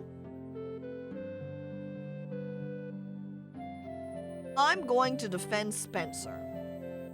I could make, spiteful jab, control my temper. Probably not doing spiteful jab because I'm better than her. I'm going to defend my brother. He may have been acting like a jerk, but come on. You still can't really blame him. Demonetized stream. Look at this! With all of these characters swearing all the time, how am I supposed to stay monetized? As soon as she said that, I just snapped. There was just a repeat of middle school. But this time, I wasn't going to let people talk about him like that. I fly at Kara, punching her in the face, and I kill her. I stalked to Kara, and before she could say another word, I drew my hand back and I slapped her. Here, when I said I was defending Spencer, I thought it was just going to be like, verbal defense. Oh, no. Not from Desiree. I'm slapping her. What the heck are you doing? She tried to shove me away and get between me and Kara. Never call Spencer that. Ever. Kara stood there with her hand to her cheek, staring at me. Desiree! He grabbed my arm and pulled me away. I let him because, I wasn't interested in a cat fight. But Kara had that coming. You're crazy too! The two of you have always been crazy. You ran away just for attention without caring who you hurt. That isn't what happened, and you know it. Her voice was edging into a hysterical as Emery spoke quietly to her and tried to pull her away. Even your stupid brother ran away once. Is it kind of genetic defect, or are the two of you just sick or something? Wait, what? Spencer ran away? Where on earth had she heard that? That never. The retort died on my lips as an old memory surfaced. I was sitting in our old house with Grandma. We were waiting for the other adults to come back. I was scared because Spencer. The thought was shattered by an explosion of pain behind both eyes, and I doubled over, gasping for air as the world tilted. Desiree! I felt his arms around me, keeping me on my feet as my legs gave out. Ugh. There was the taste of vomit at the back of my throat as my stomach roiled in protest. At the time, the world apparently suddenly decided to take a crazed ride on a merry-go-round. Everything was spinning, and I wasn't sure I could stay standing. Wow, you can't answer that, so you're just going to pretend to faint? You never can get enough attention, can you, Desiree? Or are you just that sick in the head?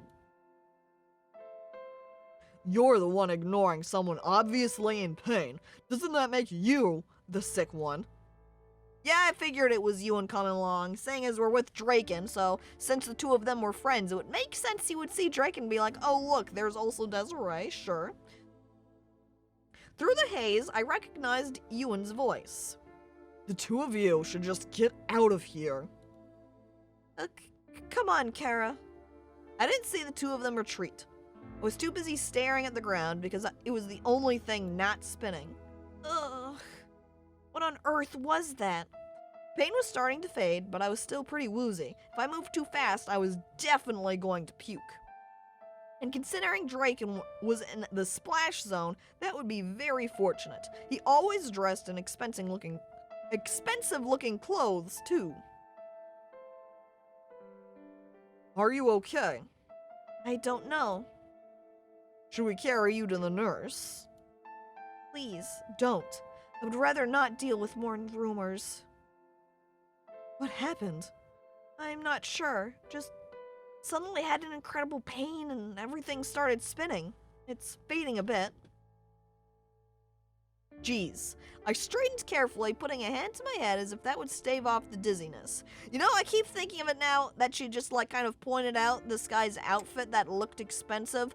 What kind of high school student goes to school with sort of like it's not quite a suit jacket, but it's close enough, with a button-up shirt collared with a tie?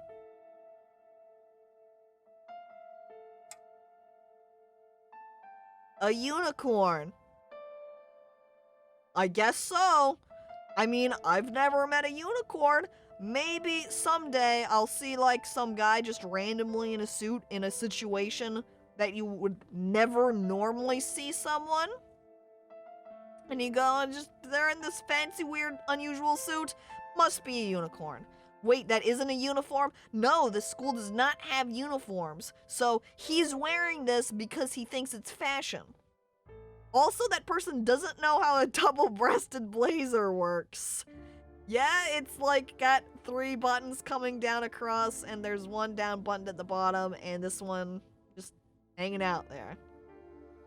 Unicorn, fine, but that blazer, no way. Unicorn, passable. I can believe that. Sure. The outfit, however, Parsing my what is it? Suspension of disbelief. Buttoning the lowest button is forbidden in fashion. That's right.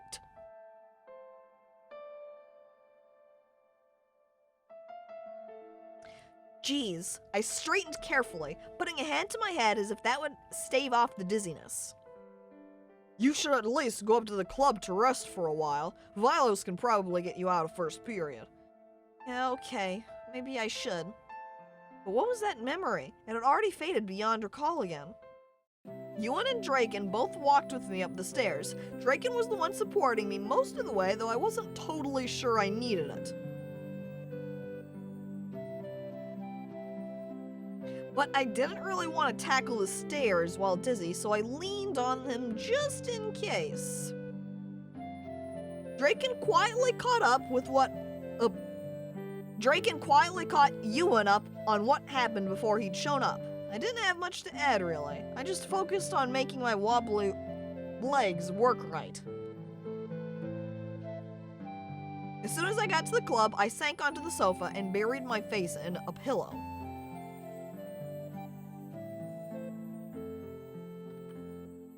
Why did I have to run into her first thing this morning?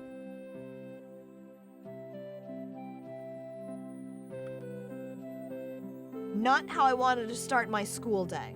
Ewan joined me on the sofa with a soft sigh. I heard Draken make an excuse and quietly leave the two of us alone. You okay? Nope. Sounds like that was pretty intense. Well, she's had it out for me from the start, so whatever.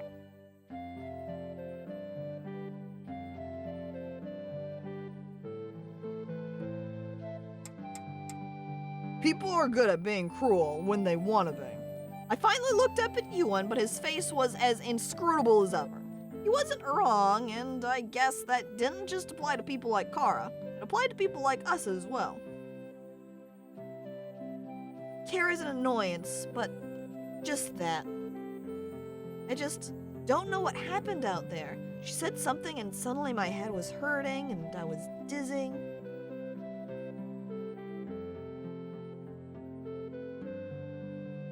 What did she even say? I don't really remember, to be honest. Weirdly, the whole thing is fuzzy after that. You've been pretty stressed out lately. Yeah.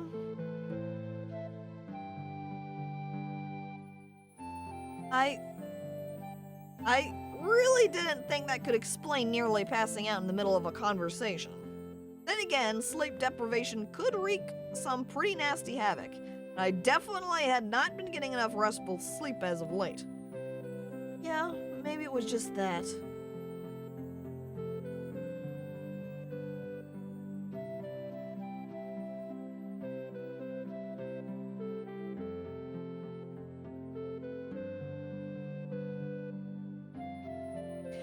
Ewan stood and offered me his hand. What? Come on. Where? I took his hand hesitantly. He pulled me to my feet and, without answering, led me to the door. He knocked quickly and we were soon stepping to the courtyard.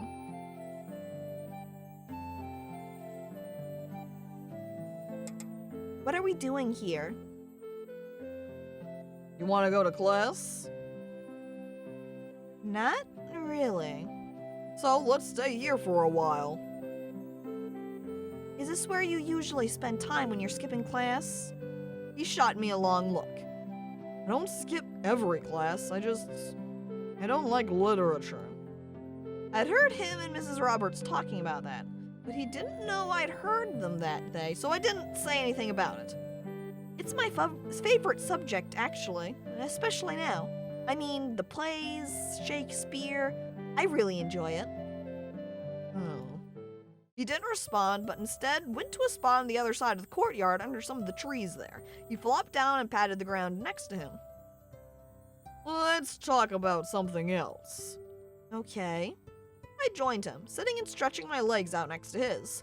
Ewan snickered softly. You better not be laughing at how short your legs are. I'm not short. You're just a giant. Aren't fairies supposed to be tiny? He smirked down at me. Like you?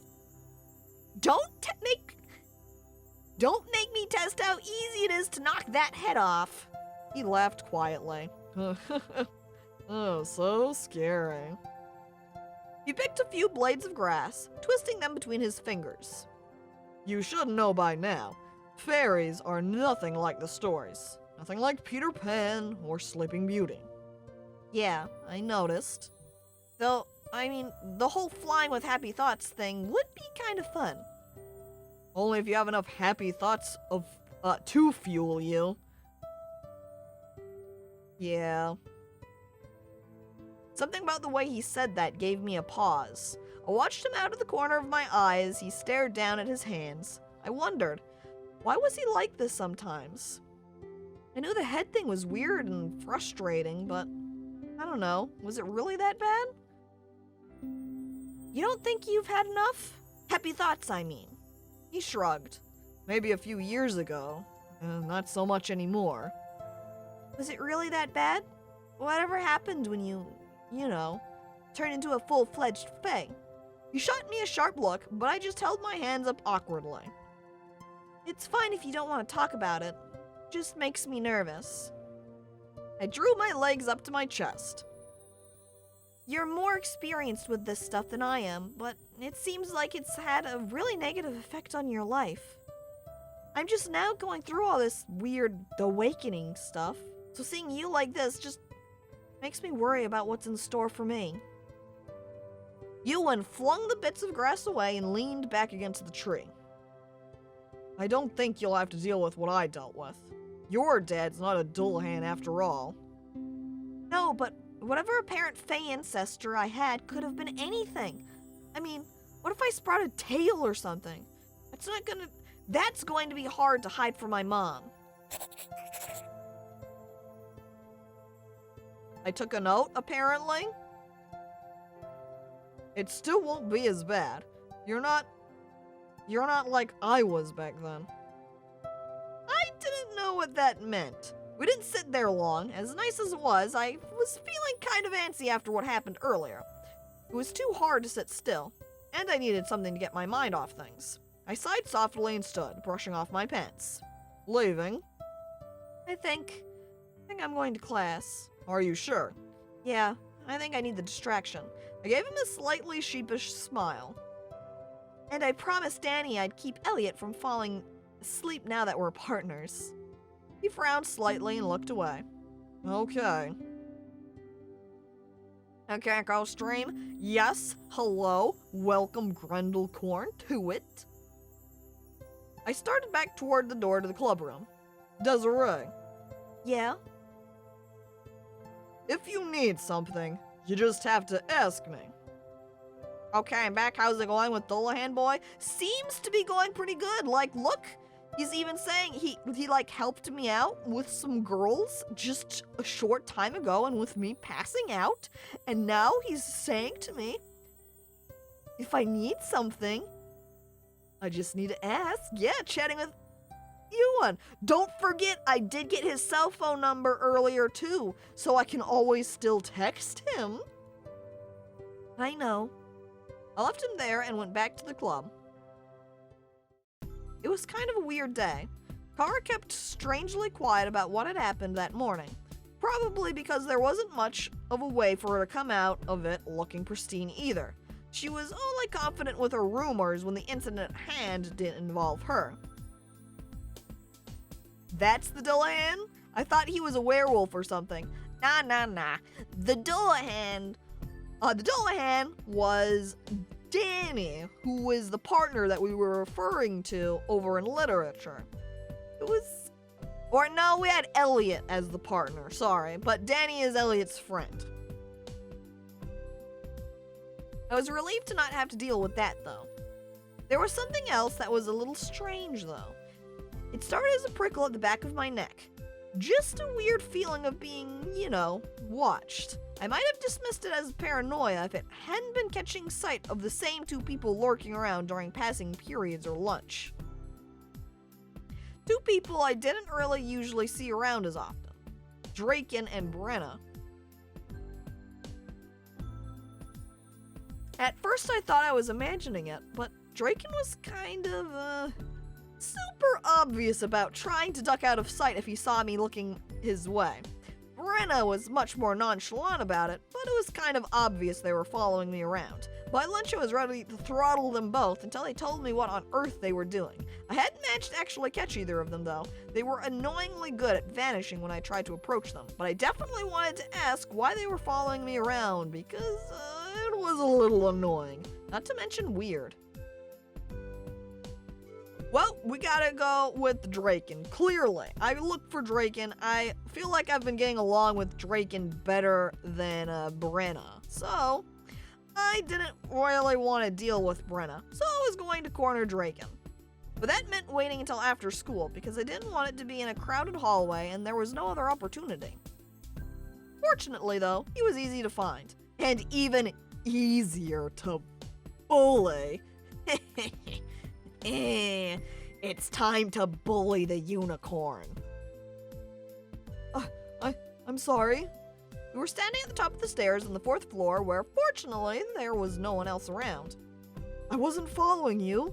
Yes, you were. You were obviously following me. He completely crumpled at that, covering his face with his hands. I felt almost bad about interrogating him. It was Brenna's idea. What? This is a bully stream now. That's right. I bully the unicorn for the answers that I seek. Fess up, Draken. What do you know? Is this some weird Fae thing? One of you guys, so you guys are going to stalk me around? We were just worried. After this morning, I mean, you nearly fainted. How did Brenna even know about it?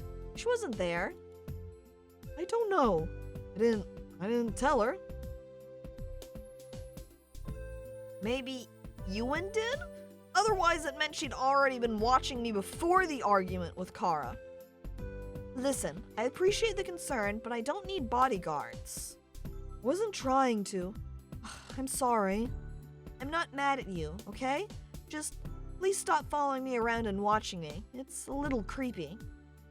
Draken peeked from behind his fingers. You're really not mad? Of course not. It's just disconcerting to know someone's following me around, keeping an eye on me. If you want to check up on me or make sure I'm okay, you can just ask. You know? Okay. So we have a deal? No more following me? He nodded. Good. We parted ways after that, and I was just relieved it had been easy enough to shut down that little bit of weird. Are all Fae this crazy? Or do they just go weird at this time of year? My phone chimed as I was about to start upstairs, and I quickly dug it out of my pocket. Hey, come down to the parking lot. I'm with Shelly. We're ready to head to your house. On my way. I shoved it back in my book bag and quickly headed down. It looked like we'd be spending club time at my house working on the sleepwalking thing. After a quick round of introductions downstairs, we all hopped in Allie's car and headed to my house. We probably have an hour or two before Mom gets home. Wow, look at Shelly over here. She's even got some cool fingerless fishnet gloves. We shouldn't need that long. I probably didn't even need to come, but Allie thought it would be helpful. I quickly unlocked the front door and pushed it open. How's the brownie situation, by the way? I think it's better. I left some snacks out for it, and it seems to have calmed down. Oh, you have a brownie?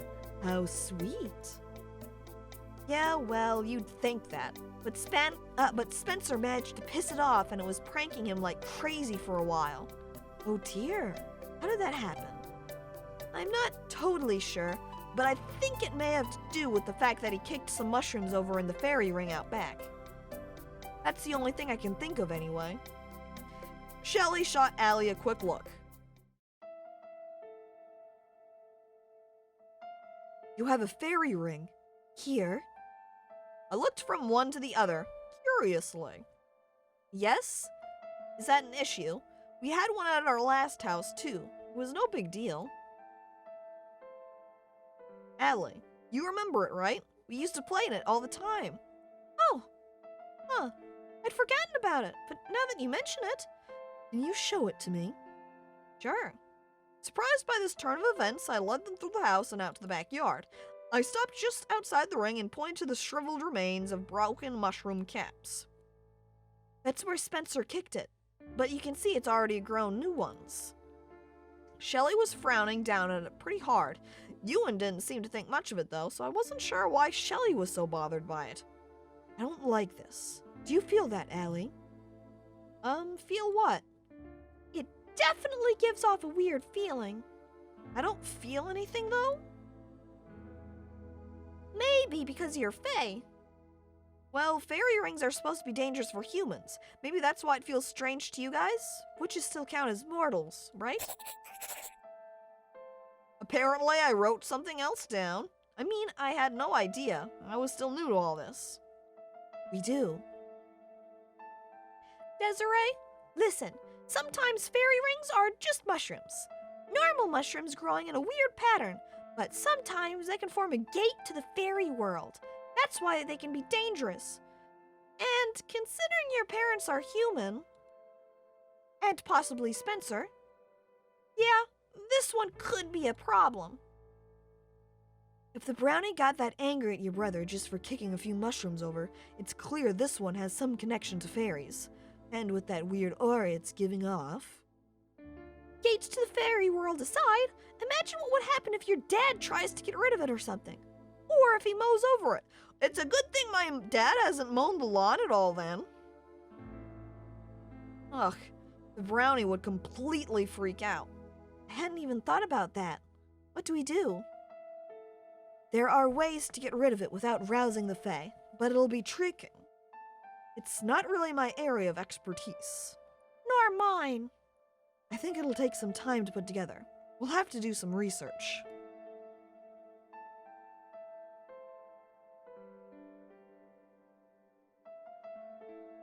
Do you think the reason I'm sleepwalking has to do with this thing? To be honest, I don't know. I mean, it could. Return of the Fairy Cackle. That's right, look out, it's me, the Changeling. Probably, extremely likely. And welcome to the stream, Loonzoic. Just put out a mousetrap? That'll get rid of the brownie in no time. No, Dunder, stop right there. We had a choice earlier of whether we should help out the brownie. You know, try to befriend it or get rid of it from the house. And, we chose to befriend it, not get rid of it, and then it helped us not go out sleepwalking out into who knows where in the woods that night. So, excuse me, Dunder, but are you going to have to be banished from the stream instead? Gonna have to put out some Dunder traps? I am scandalized. If that was the case, getting rid of it was definitely a good idea. What's a brownie? Some kind of gnome? It is a little fey creature. It was like a little guy with wings. I guess, I don't know what a gnome would be in this supernatural world, so I don't know how far off they are. It may take some time to figure out the exact location, the exact source of that, but in the meantime, we have a short-term solution. Yes, please. It's definitely not getting any better. Hopefully not getting worse? That's a matter of debate. What happened? I don't really remember much of it at all. It's never all that clear in the mornings. What do you remember? Just feelings? The feeling of being suffocated, wanting to get out. Sometimes a memory of voices, music. It's all very vague. There's this feeling like my body is moving against my will, like someone else is controlling it. It's really disconcerting. We put something together to keep you inside at night, but it isn't a fix. I think it would be wise to continue to look into this to see if you can find the root cause. I agree. In the meantime, let's go to your room. We'll show you what we brought. Up in my room, I flopped on the bed while Allie and Shelley had a look around. Shelley poked her head into the bathroom. I assume you usually just head out through the main door? Yeah, I've tried setting up little barriers. Things to trip myself up? Piles of shoes or whatever else I can do without someone noticing. Sleepwalking me is a little too smart to fall for those kinds of things, though. And And she's apparently too smart to try to escape through Spencer's room, too. He's a pretty light sleeper, so that definitely wouldn't go over well.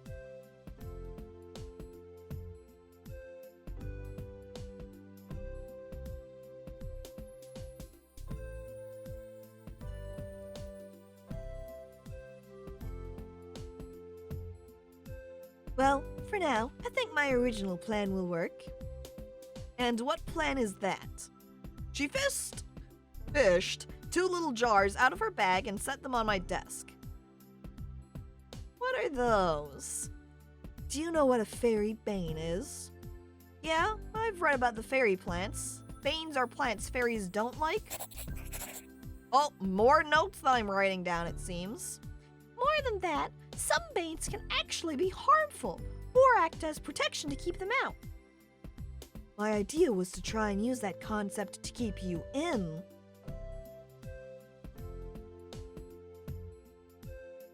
Alright, so I'm getting a little vial here. She picked up 1 jar and held it out to me. I reached for it, but hissed and drew my hand back the moment my fingers touched the glass. Oh my god. It's like rabies with water, right? What is that? Burns? A little. I mean, it didn't hurt that much, just surprised me. It's a mixture of St. John's wort and some other fairy banes. I thought you could try sprinkling it in your door. In your door? It'll create a low-level barrier that should keep you, or at least wake you up if you try to cross it. To be safe, I'd put some on the window ledge too. We don't know how determined your sleeping self is, but it would definitely not be good if you tried to go out the window. Yeah, I can't see that ending well for me unless sleeping me also has superpowers. The other jar, the one with the ribbon, that one is a dispelling mixture. Jumping out the window in my sleep, in desperation to get to the woods, I leap out my window. You are eventually going to need to get out of your room. Yeah, I can't imagine having to explain to Mom why I can't leave my room in the morning.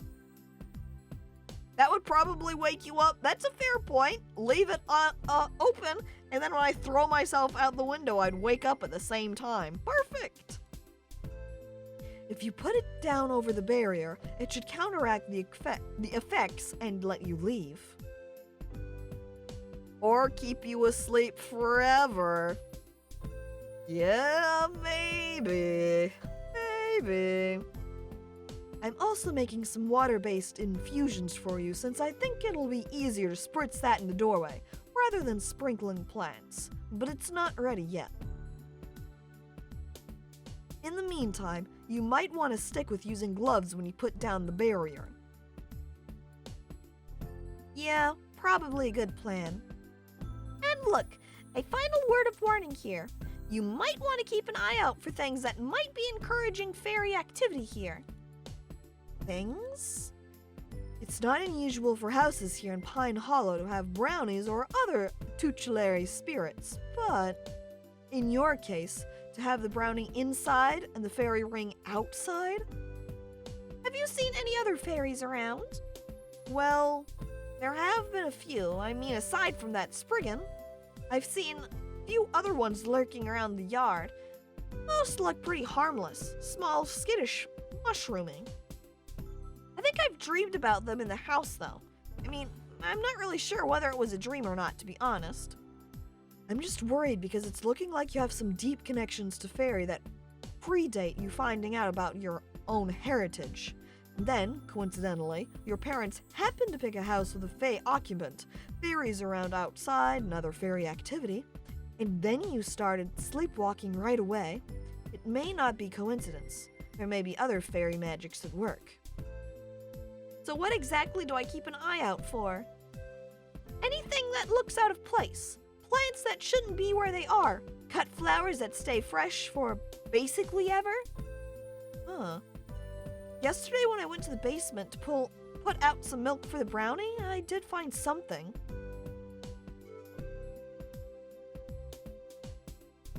Is Shelly a witch too? I'm pretty sure, yeah, because we made that comment down when we were looking at the fairy ring, how I was like, you're both, witches, so...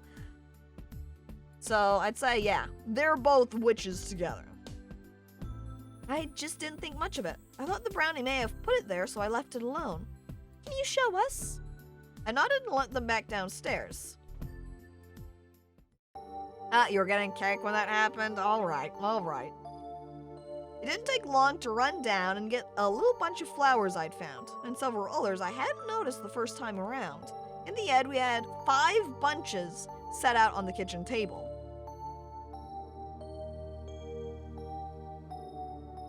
They all looked pretty fresh, and were all tied together with some sort of twine. Primrose and thyme. I think these are definitely fairy favorites. They might have been gathered up by the brownie, but we should definitely get rid of them. Having them in the house can encourage other fairies to waltz right in. Ugh. Did you see anything else down there? Well, no. Well, to be fair, I don't entirely know what to be looking for besides weird bunches of herbs, but there was nothing else that didn't look like it belonged. Well, I'm glad we checked. I'm glad I came over. I'm glad you guys know more about fairies than I do.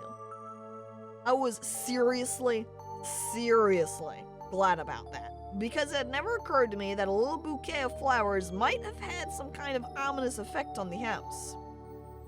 I did some research the past few days. I've been doing research over the last week. Well, I guess I do have enough experience to know what to look up.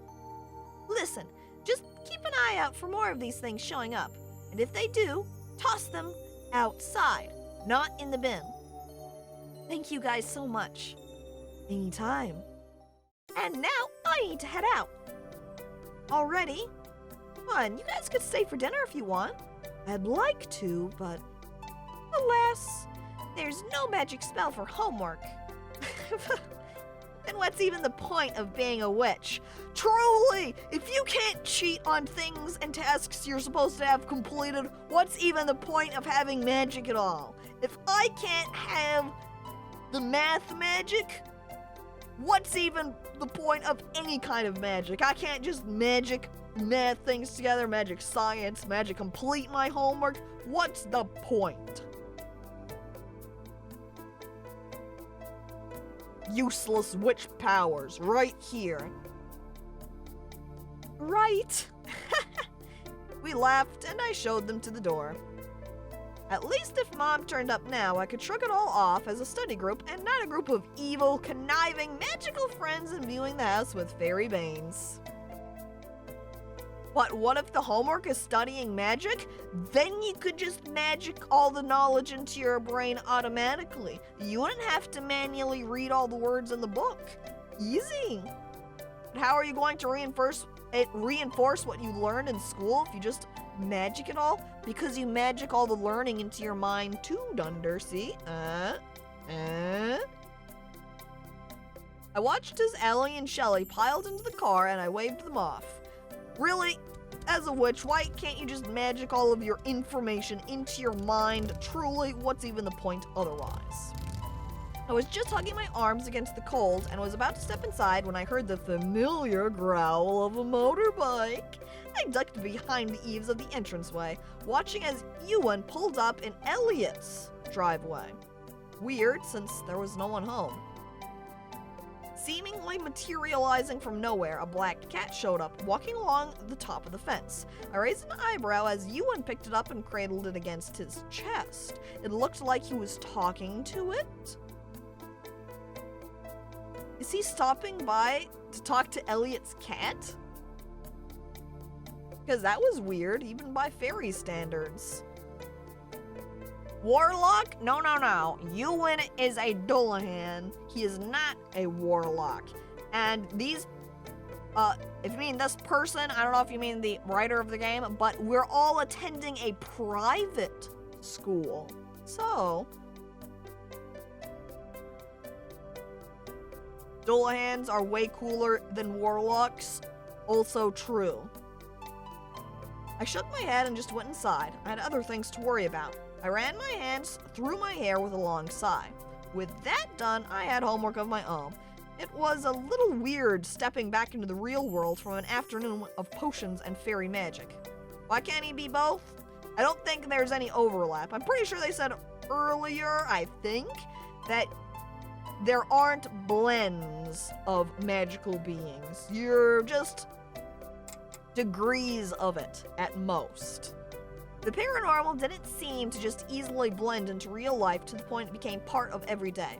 Instead, it stood inside its own little realm where I usually was pulled against my will, and I had to move back and forth between that and normal life. It made it harder to get used to it all when it only seemed to rear its head sometimes. But with luck, Allie and Shelley's visit today meant I'd have to deal with more annoying aspects of the paranormal far less now. That was definitely something to look forward to. Oh, and now we're on chapter 4, setting the stage. That makes this the perfect time to end the stream. I'm gonna quick save this. Menu, save. Yes, first slot, last slot. The ones at the corner. I like they all have the same sort of color scheme, so they all kind of blend together. Chapter 4 at 4 hours. Yes, indeed. Part way through.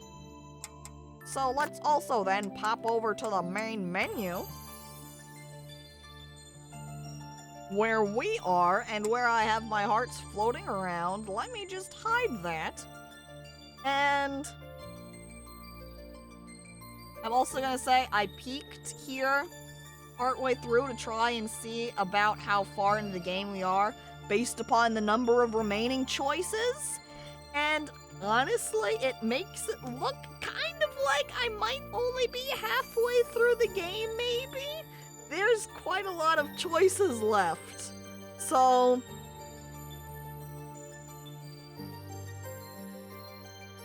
I almost feel like if I did more streams of Changeling, it probably wouldn't be just one more stream. It would probably end up being 2. Only halfway? Yeah. This has been pretty enjoyable to do so far, but much more hardcore with visual novels. I don't really want them to be bleeding out into too many streams. It is pretty enjoyable. I'm liking it all right too. The writing is a little bit cheesy, cliche. It's very sort of the dating sim otome type styling. But I don't know, I think it makes it kind of a good time. It's not every game has to be, or you can even say visual novel, just amazing, super impressive, crazy. Just play through the rest in one stream. I could just do a speed run and read basically nothing and just click through it really fast and choose all the options, so we'll have absolutely no idea what's going on, but hey, we're seeing the graphics of the characters as they look all fancy like we did when we were on the motorcycle. The whole game on fast forward, essentially. But so I think I'll not do, I don't think I'm gonna play any more Changeling, but I did enjoy what I did play of it. It was pretty enjoyable, and I'll note also Skelly there doing the exclamation point CC for chat's choice. The voting is up for the game for July, so if you want to go vote on that, go wild. If you want to think about it and vote later, that's fine too. Yep. Gray also coming in just at the end of the stream, just like Randorez was.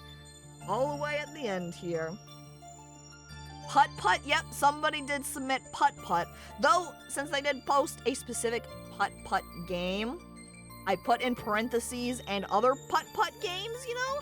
Because a single Putt Putt game is not going to be long enough for a stream. So I would be doing at least 2, maybe 3, depending on how long they take to complete.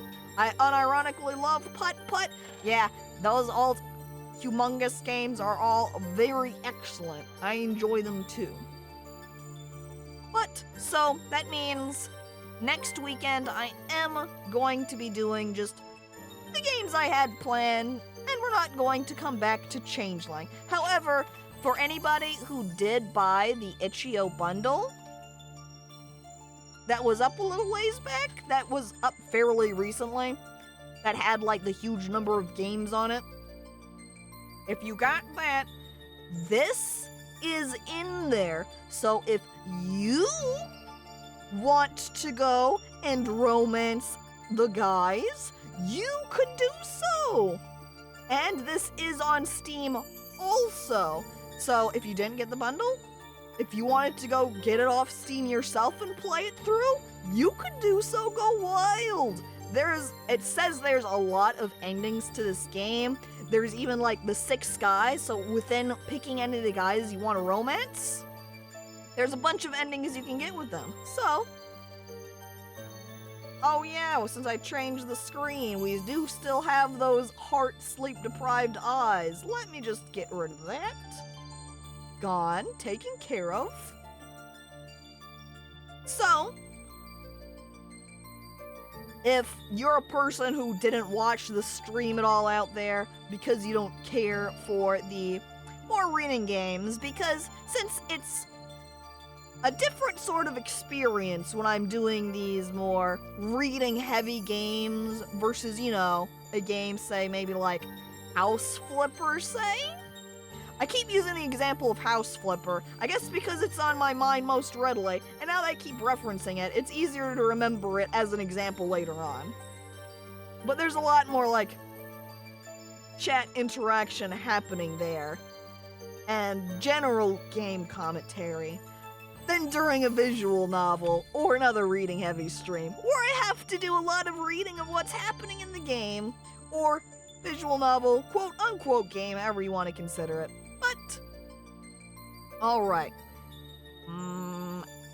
Let me pop up, see, I'm streaming, so we can prepare to raid them. And, by the way, thank you, Gray, for the 25 bits. Appreciated.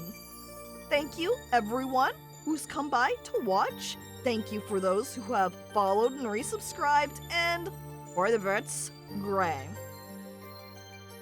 I hope to see you next time, and I hope you all have a lovely day. Let me just type in, we're going to go ahead and raid Steven. He's playing Not Tonight. So, go over there. Hope you have a nice day, everybody, and farewell.